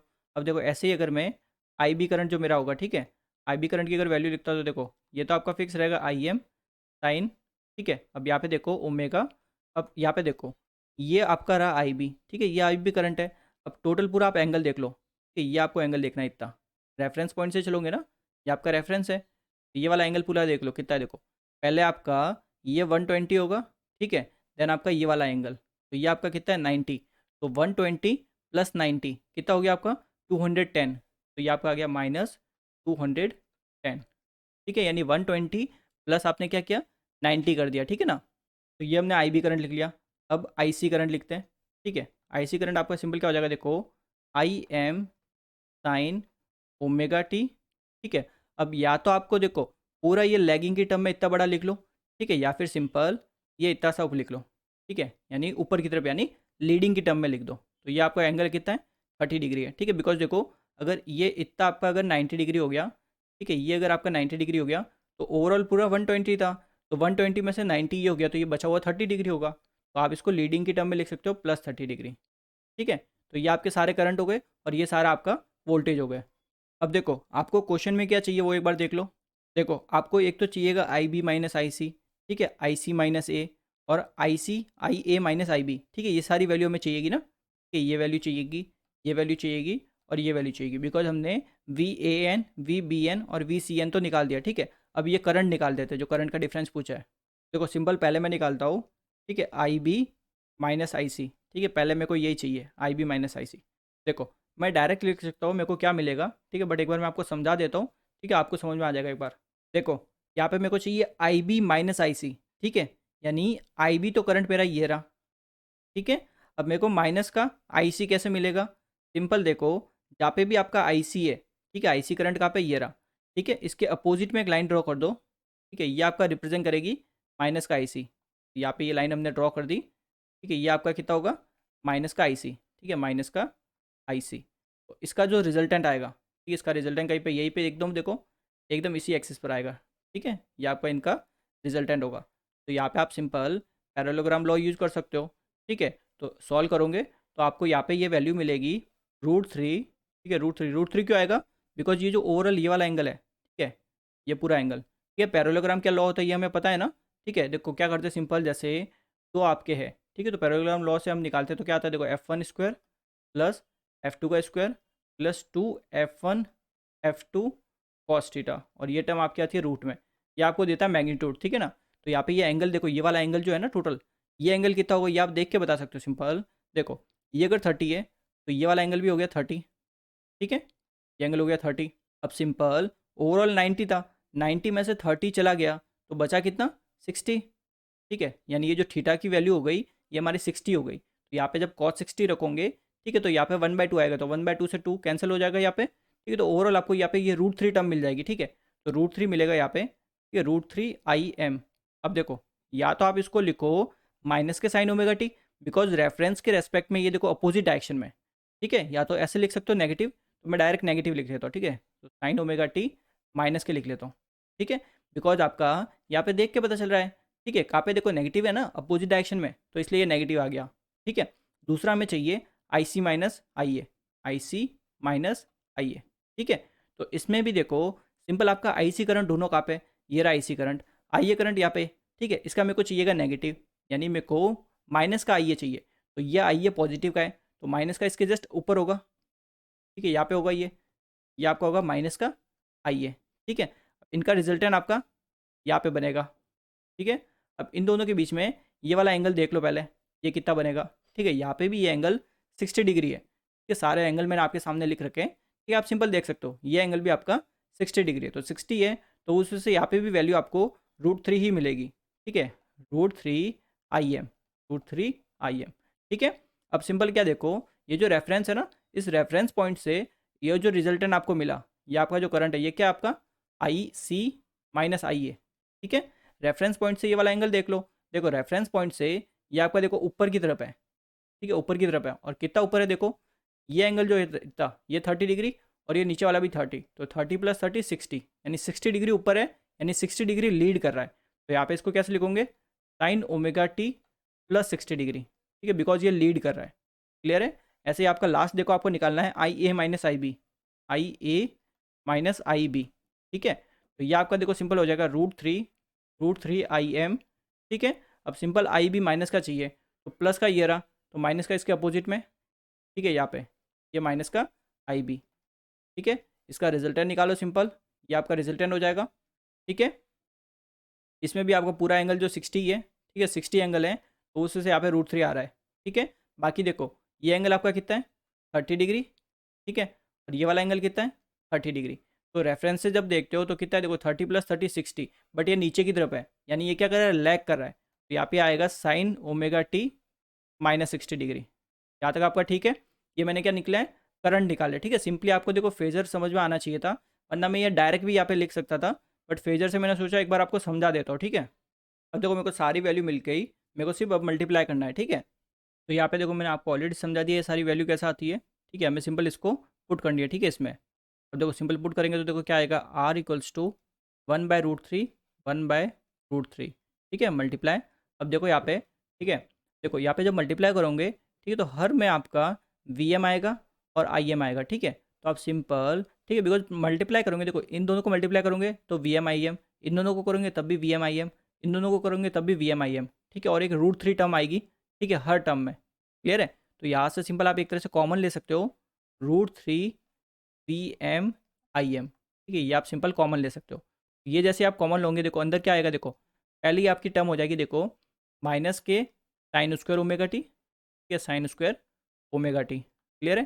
सेकंड टर्म आपकी देखो क्या हो जाएगी, सिंपल मल्टीप्लाई करोगे तो ये आपका हो जाएगा माइनस के साइन स्क्वायर, ठीक है, omega T minus 120 degree, then आपका again minus sine square omega T plus 120 degree, ठीक है। सिंपल जो आप क्वाड्रेंट करते हो ट्रिग्नोमेट्री में, जो क्वाड्रेंट पढ़ते हो ना, ठीक है, कि जैसे साइन 90 प्लस थीटा वगैरह, कॉस 90 प्लस थीटा, ठीक है, ऐसे करते हो ना, तो वही हमने किया है, ठीक है। उसे मॉडिफाई करके सिंपल सेम बना के उनका स्क्वायर कर दिया। तो यहाँ पे हमें मिल गया sign square omega T minus 120, और एक जगह मिल गया ओमेगा टी प्लस 120, ठीक है यहाँ तक। अब यहाँ पे देखो सिंपल हमें पता है, देखो साइन 2 थीटा, ठीक है, साइन 2 थीटा ये क्या होता है, 1 minus cos 2 theta divided by 2, ठीक है, यही होता है। अब सिंपल यहाँ पे आप पुट कर सकते हो, देखो पहले ये √3 से √3 कैंसिल कर देता हूँ। अब देखो ये जो 2 है ना, बिकॉज देखो तीनों साइन स्क्वायर है, तो तीनों में ये पुट करूँगा तो नीचे 2 सब में आएगा, तो वो 2 में सीधा बाहर ले लेता हूँ, ठीक है। तो यहाँ से मेरा रेजिस्टेंस मेरे को मिल गया, देखो ये आपका VM, ये आपका IM, और नीचे आपका ये 2 मैंने कॉमन ले लिया, ठीक है।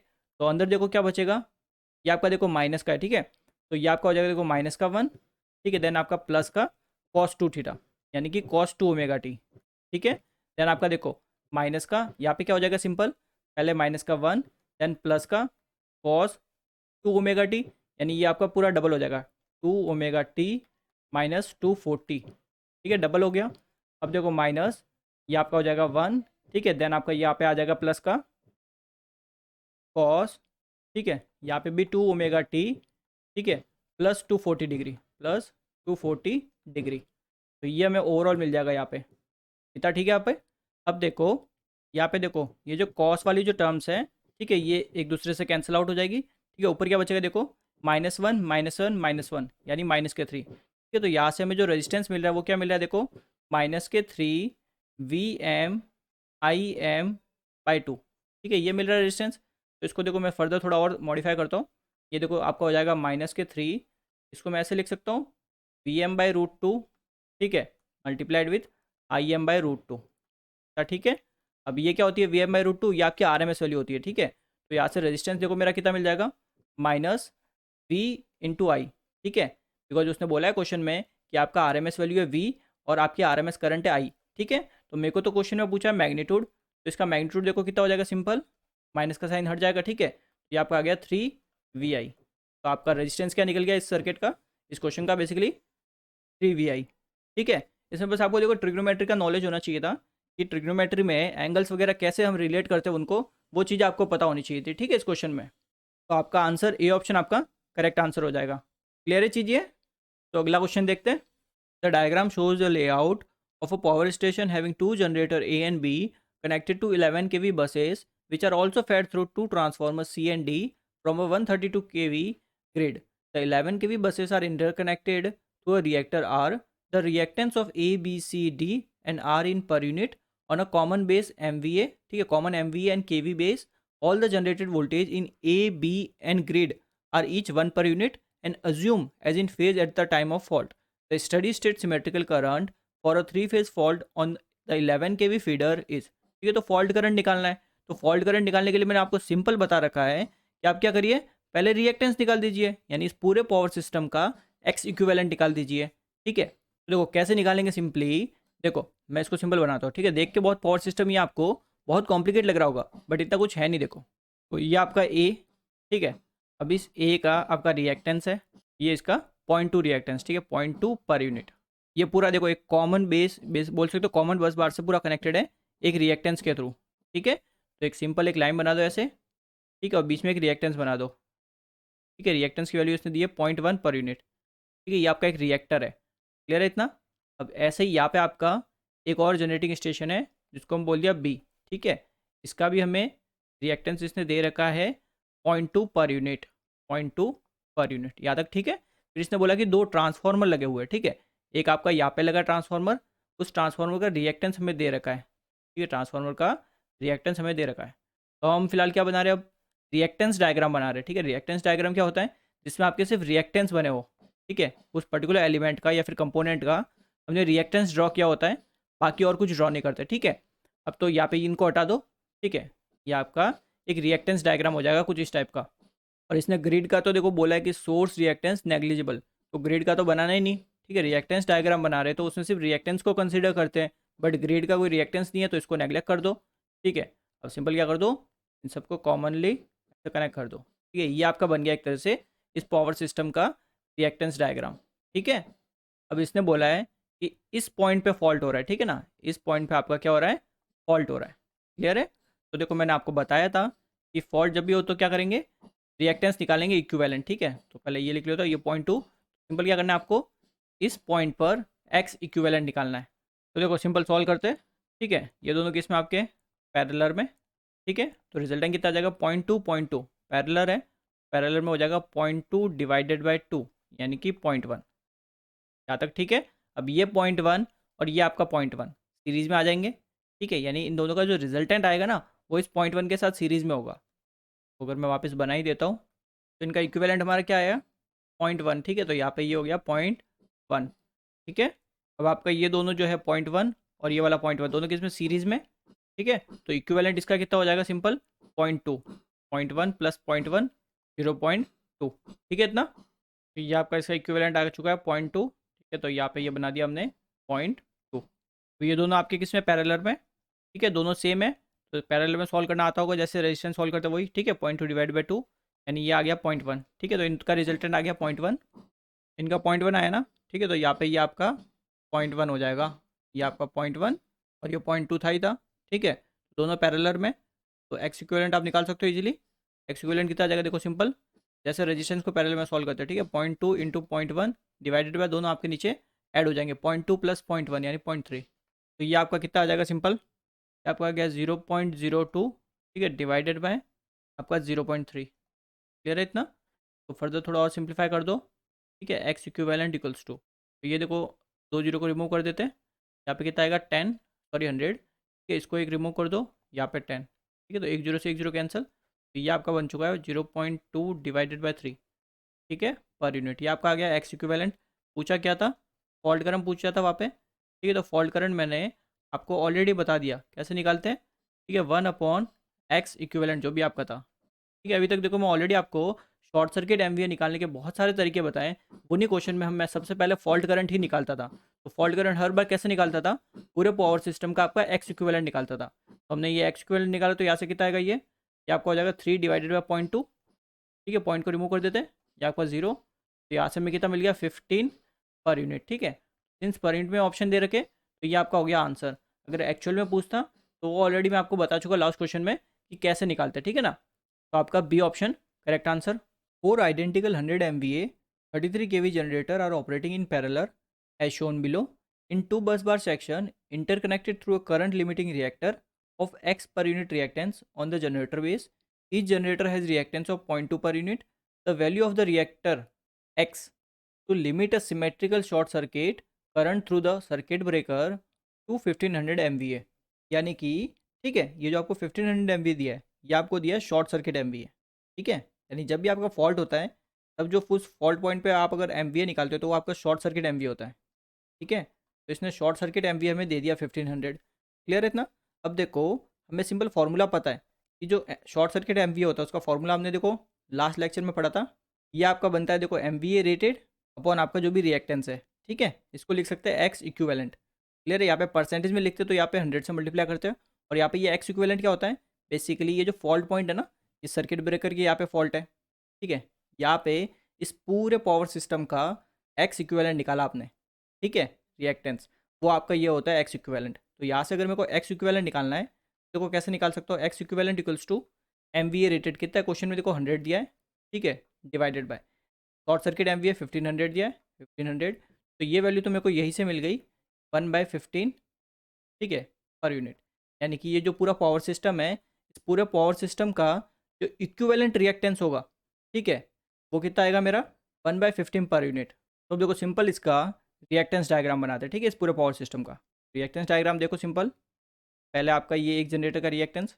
ठीक है, ये आपके दूसरे जनरेटर का रिएक्टेंस, दोनों देखो एक बस से कनेक्टेड है, ये आपकी बस है। ठीक है, ये आपका सिंपल कनेक्ट कर दिया हमने, और यहाँ पे ये आपका है फॉल्ट पॉइंट। ठीक है, यहाँ पे आपका ये फॉल्ट की बात कर रहा है। अब देखो फर्दर आगे ठीक है। आगे यहाँ पे हमने एक रिएक्टेंस कनेक्ट कर रखा है, रिएक्टर की वैल्यू है एक्स, जो हमें फाइंड आउट करनी है। ये भी आपके दो जनरेटर है, इनका रिएक्टेंस भी यहाँ पे बना देते हैं। ये एक का हो गया, ये आपके दूसरे का हो गया, ठीक है इतना। अब देखो इसमें सिंपल ये पूरा आपका कुछ इस टाइप का आपका ये रिएक्टेंस डायग्राम बन गया। ठीक है, रिएक्टेंस डायग्राम मतलब जिसमें सिर्फ आपके रिएक्टेंस ही हो। तो ये आपका देखो कितना दे रखा है हमें, 0.2। ठीक है, ये भी आपका 0.2, और ये भी आपका 0.2, और ये भी आपका 0.2। ठीक है, सबका 0.2 दे रखा है हर जनरेटर का। क्लियर है इतना। अब हमें क्या निकालना है, एक्स निकालना है। तो देखो मैंने बता रखा है लास्ट क्वेश्चन में कि जहाँ पे फॉल्ट होता है वहीं पे हम क्या करते हैं, एक्स इक्विवेलेंट निकालते हैं। एक्स इक्विवेलेंट यानी पूरे पावर सिस्टम का। ठीक है, जो कि हमें ऑलरेडी पता है। वैसे मैं एक्स इक्विवेलेंट निकाल रहा हूँ यहाँ पे। ठीक है, तो कैसे निकालूंगा, ये दोनों देखो पैरेलल में, इनको सॉल्व करूंगा पहले। तो ये मेरे कितना आ जाएगा, 0.2 डिवाइडेड बाई 2। ठीक है, जैसे पैरेलल में रेजिस्टेंस सॉल्व करते हो वही चीज़ है। तो ये आपका 0.1 आ गया। अब ये 0.1 और ये एक्स आपका किस में हो गया, सीरीज में। बिकॉज देखो इन दोनों का रिजल्टेंट आपका कुछ यहाँ पे ये ऐसे बन जाएगा। ठीक है, कुछ ऐसे बन जाएगा 0.1। ठीक है, तो 0.1 ये हो गया। अब इसके बाद क्या हुआ, इस 0.1 के बाद ये 0.1 और ये एक्स दोनों सीरीज में हो गए। ठीक है, तो ये सीरीज में हो गए, तो ये आपका बन गया 0.1 प्लस एक्स। यहाँ तक आपका ठीक है। तो अब अगर मैं एक्स इक्विवेलेंट लिखता हूँ, ठीक है, डायरेक्ट एक्स इक्विवेलेंट, तो देखो कैसे लिखूंगा, सिंपल। पहले देखो ये 0.2, ठीक है, एंड ये आपका 0.1 प्लस एक्स, दोनों पैरेलल में हो गए। तो यहाँ पे ये आ गया 0.1 प्लस एक्स। ठीक है, ये आपका है पैरेलल में 0.2 के साथ, 0.2 के साथ। यहाँ तक ठीक है। और ये जो ओवरऑल ये जो वैल्यू है, ये आपकी देखो इस 0.2 के साथ पैरेलल में होगी। ठीक है, तो पैरेलल विथ 0.2। ठीक है, अगर समझ में नहीं आ रहा तो लास्ट क्वेश्चन देख सकते हो। ठीक है, लास्ट क्वेश्चन भी ऐसा ही था, वो भी मैंने आपको उसमें थोड़ा ज़्यादा डिटेल से समझाया। क्लियर है, तो वो आप देख सकते हो। तो यहाँ से जो एक्स इक्विवेलेंट है, ये देखो सिंपल इसको पैरेलल सॉल्व करेंगे। तो देखो पैरेलल में जैसे आपके देखो अगर दो रेजिस्टेंस पैरेलल है R1 R2, ये तो इनको कैसे सॉल्व करते हो, ऊपर तो इनका मल्टीप्लिकेशन कर देते हो और नीचे इनका एडिशन कर देते हो। ठीक है, तो यही कर रहा हो देखो यहाँ पे। तो ऊपर तो मल्टीप्लिकेशन करूँगा तो कितना आएगा, देखो 0.02। ठीक है, प्लस आपका 0.2x, ये मैंने मल्टीप्लिकेशन किया, और नीचे इनका एडिशन करूँगा। ठीक है, तो एडिशन करूँगा देखो 0.1 और ये 0.2, तो ऐड हो जाएंगे तो 0.3 आ जाएगा। 0.3 प्लस आपका ये x, यहाँ तक ठीक है आपका। तो ये आपका ओवरऑल मिल गया इसका। ठीक है, बट इसको पैरेलल भी सॉल्व करना है हमें 0.2 के साथ। ठीक है, तो पैरेलल मतलब ये पूरी टर्म इसके साथ एक बार मल्टीप्लिकेशन में होगी और एक बार इसके साथ डिवाइड में होगी। तो एक्स इक्विवेलेंट इक्वल्स टू, ठीक है, तो एक बार ऊपर तो मैंने क्या कर दिया, मल्टीप्लिकेशन कर दिया इनका। ठीक है, अब मेरे को इनका एडिशन करना है। तो 0.02 प्लस आपका 0.2x। ठीक है, पॉइंट में कन्फ्यूज मत ले रहे ना। ठीक है, कहीं पे आपने एक जीरो एक्स्ट्रा लगा दिया तो पूरा आंसर गलत हो जाएगा। 0.3 प्लस आपका x, यहाँ पे ये हो जाएगा प्लस 0.2। यहाँ पे ठीक है। अब देखो यहाँ पे 0.3 प्लस एक्स एलसीएम लोगे। ठीक है, देन ये आपका कैंसिल आउट हो जाएगा। ठीक है, तो अब यहाँ पे मैं डायरेक्ट लिख रहा हूँ, देखो डायरेक्ट आपको लिख रहा हूँ क्या वैल्यू मिलेगी। ऊपर जब मैं सॉल्व करूँगा इसको, ठीक है, सिंपल क्या करूँगा, 0.2 को ये ऊपर वाली टर्म से न्यूमरेटर से मल्टीप्लाई करूँगा, ये मेरे को मिल जाएगी 0.004। ठीक है, प्लस आपका 0.04x, ये तो मेरे को ऊपर मिल गया। ठीक है, डिवाइडेड बाय नीचे ये मेरे को मिल जाएगा 0.08। ठीक है, प्लस 0.4x। क्लियर है, ये चीज़ मेरे को मिलेगी। यहाँ तक आपका ठीक है। ठीक है, ये हमारा आ गया एक्स इक्विवेलेंट। अब आप सिंपल क्या करो, यहाँ पे आपने एक्स इक्विवेलेंट निकाल दिया। ठीक है, इसको इसके इक्वल पुट कर दो, देन यहाँ से हमें एक्स की वैल्यू निकालनी है। ठीक है, तो देखो इसको सॉल्व करते हैं सिंपल। देखो यहाँ पे मैंने 1/15 रख दिया एक्स इक्विवेलेंट की जगह, और बाकी ये रख दिया। ठीक है, सिंपल यहाँ पे क्रॉस मल्टीप्लाई करो। आप यहाँ से सिंपल इसको सॉल्व करके, ठीक है, क्रॉस मल्टीप्लाई करके एक्स की वैल्यू निकाल सकते हो। तो आप पे आपको एक्स की वैल्यू मिल जाएगी 0.1 पर यूनिट। क्लियर है, बिकॉज देखो मैं कराऊंगा फालतू, अभी कैलकुलेशन में टाइम लगेगा। ठीक है, तो आप सिंपल कैलकुलेटर यूज़ करके सॉल्व कर सकते हो, आपको मिल जाएगा 0.1 पर यूनिट। आपको बस देखो प्रोसेस समझ में आना चाहिए कि आपको करना कैसे है। ठीक है, बाकी कैलकुलेटर से आप खुद सॉल्व कर सकते हो, ताकि आपकी खुद की भी प्रैक्टिस हो जाएगी। तो अगला क्वेश्चन देखते हैं। Two power station S1 and S2 are interconnected through a transmission line of per unit reactance of 0.4। यानी ये दो स्टेशन है आपके पास, S1 और S2। ठीक है, दोनों को एक ट्रांसमिशन लाइन के थ्रू हमने कनेक्ट किया है, और ट्रांसमिशन लाइन का रिएक्टेंस इसने बोला 0.4 है। ठीक है, तो ये सिंपल स्प्लिट कर दो 0.2 और 0.2। फिर इसने बोला कि station S1 has one generator off per unit reactance of 0.2। S1 का आपका रिएक्टेंस 0.2 है। ठीक है, फिर बोला S2 के आपके पास दो जनरेटर है, यहाँ पे S2 के पास। ठीक है, S2 स्टेशन के पास दो जनरेटर है, दोनों का रिएक्टेंस 0.4। ठीक है, फिर क्या बोला, for a 3 phase symmetrical short circuit at the middle of the transmission line point F, ये दे रखा है। ठीक है, इस पॉइंट पे फॉल्ट की बात कर रहा है। What is the change in the value of equivalent fault reactance with one of the generator S2 remove, ठीक है। S2 का एक जनरेटर हम रिमूव कर दें तो इक्विवेलेंट रिएक्टेंस क्या होगा, ठीक है। सिंपल परसेंटेज में चेंज बताना है, ठीक है, दोनों ही केस में। तो देखो ये आपका, देखो क्वेश्चन नंबर 35, 36 और 37, ठीक है। जो 35 है ये आपको पूछा गया था 2001 में, ठीक है। 36 पूछा गया था आपको 2003 में, और ये आपको पूछा गया 2007 में। तीनों क्वेश्चन आपके सेम कॉन्सेप्ट बेस्ड है, ठीक है। सेम कॉन्सेप्ट अप्लाई हो रहा है, चीज़ें बस अलग अलग पूछ ली है, ठीक है। देखो सिंपल इसको सॉल्व करते हैं, देखो कैसे करेंगे। पहले फर्स्ट केस लेके चलते हैं, ठीक है। फर्स्ट केस कौन सा होगा, जब आपने S2 स्टेशन जो है इसका जनरेटर रिमूव नहीं किया, ठीक है। तो जब आपने रिमूव नहीं किया तब आपका देखो रिएक्टेंस डायग्राम बनाओ सिंपल। देखो अभी तक मैं ऑलरेडी रिएक्टेंस डायग्राम बना चुका हूँ, ठीक है, आपसे बहुत सारे। देखो ये आपका कुछ ऐसा आपका ये रिएक्टेंस डायग्राम बनेगा, ठीक है। और यहाँ पे देखो ये S2 स्टेशन में दो है, ठीक है। तो दो है तो सिंपल ये आपका एक का रिएक्टेंस और ये आपका दूसरे का रिएक्टेंस, ठीक है, दोनों पैरेलल में। ये आपका कुछ ऐसा बन जाएगा। ये आपका यहाँ से कनेक्ट कर देते हैं और इसको यहाँ से कनेक्ट कर देते हैं, ठीक है। ये आपका पूरा ओवरऑल क्या बनेगा, रिएक्टेंस डायग्राम बनेगा। और ये पॉइंट इसने बोला है फॉल्ट पॉइंट है, ठीक है। तो सिंपल मैंने बताया जहाँ पे फॉल्ट होता है उस पॉइंट पे हम क्या करते हैं, एक्स इक्विवेलेंट निकालते हैं, एक्स इक्विवेलेंट, ठीक है। तो सिंस ये फर्स्ट केस है तो इसको आप एक्स इक्विवेलेंट 1 लिख सकते हो, ठीक है ना। ये आपका हो गया फर्स्ट केस। अब सारी वैल्यू लिख दो। ये आपको 0.2 दिया है, ये आपको 0.2 दिया है, ये आपको 0.2 दिया है, ये आपको 0.4 दिया है और ये आपको 0.4 दिया है। यहाँ तक आपका ठीक है। अब सिंपल ऐसा समझो कि एक रेजिस्टेंस का मैंने आपको एक सर्किट दे दिया, ठीक है। अब सिंपल रेजिस्टेंस का सर्किट दिया तो आपको इजीली सॉल्व करना आना चाहिए। देखो 0.4 और 0.4 दोनों पैरेलल में, तो इक्विवेलेंट क्या होगा इनका, 0.4 डिवाइडेड बाई 2 यानी 0.2 पर यूनिट, ठीक है इतना। अब देखो यहाँ पे ये दोनों जो है, ये वाला 0.2 और ये वाला 0.2, इसमें दोनों सीरीज़ में, ठीक है। तो सीरीज़ में सिंपली सॉल्व कर दो, देखो क्या होगा, 0.2 प्लस 0.2, ठीक है। कितना आ गया, सिंपल 0.4। यहाँ तक ठीक है आपका। अब अगर इसी को मैं वापस इक्विवेलेंट बनाता हूँ, ठीक है, देखो एक बार वापस बना देता हूँ। देखो ये आपका, ठीक है, कितना हो गया, ये 0.4 हो गया, ठीक है।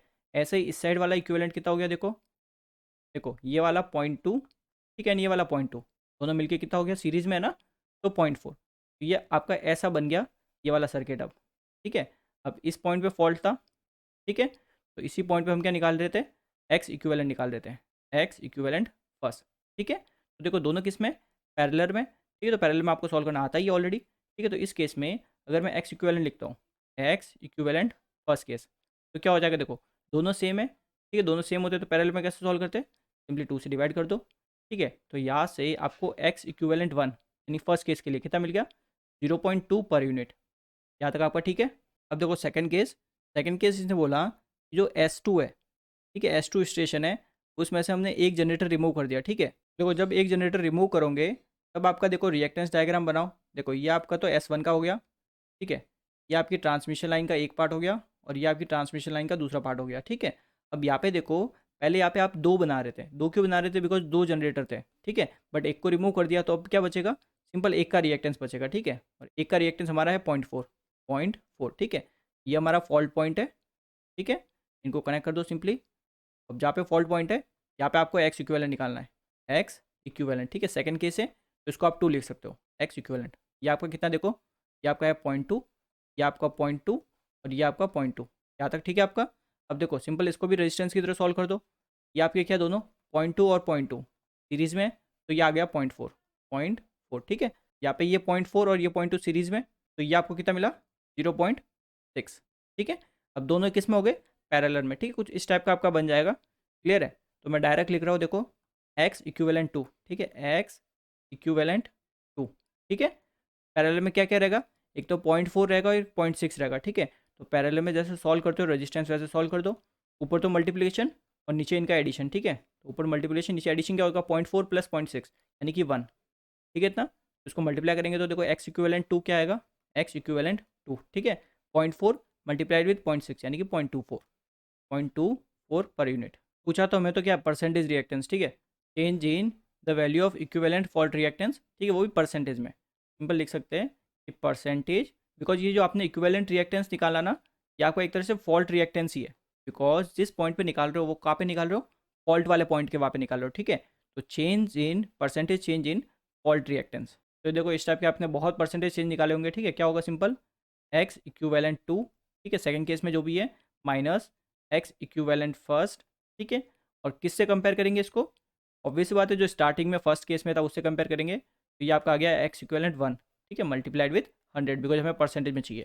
सारी वैल्यू पुट कर दो सिंपली। ये आपका आ गया 0.24, ठीक है, माइनस ये आपका आ गया 0.2 डिवाइडेड बाय ये आपका आ गया 0.2, ठीक है, मल्टीप्लाइड विथ 100। तो यहाँ पे देखो ये सिंपल कितना आ जाएगा, देखो ऊपर ये हो जाएगा आपका 0.24 माइनस 0.2 यानी 0.04, 0.04 डिवाइडेड बाय आपका 0.2, ठीक है, मल्टीप्लाइड विथ आपका 100। तो यहाँ पे सिंपल सॉल्व कर सकते हो इसको, देखो पॉइंट को रिमूव कर देता हूँ, यहाँ आ जाएगा 100, तो यहाँ से ये कैंसिल 100 हो गया, ठीक है। तो यहाँ से सिंपल आप क्या समझते हो, इस पॉइंट को रिमूव करेंगे तो ऊपर 0 आ गया, ठीक है, देन 40 डिवाइडेड बाय 2 यानी कि हमें मिल गया सिंपल 20%। क्लियर है? ये आपका हो गया आंसर। क्लियर है? तो ये क्वेश्चन एक तरह से इंपॉर्टेंट क्वेश्चन हो गए, 3-4 बार ये आपको ऑलरेडी पूछ गया, ठीक है, बस चीज़ें अलग पूछता है, बट कभी कभार देखो शॉर्ट सर्किट एमवीए पूछ लेता है, कभी कभार आपके देखो चेंजिंग फॉल्ट रिएक्टेंस पूछ लिया, ठीक है। तो आपका सिंपल आंसर क्या हो जाएगा? बी ऑप्शन आपका करेक्ट आंसर। तो आज के लिए बस इतना ही करेंगे, बाकी क्वेश्चन हम अगली वीडियो में करेंगे। Thank you very much.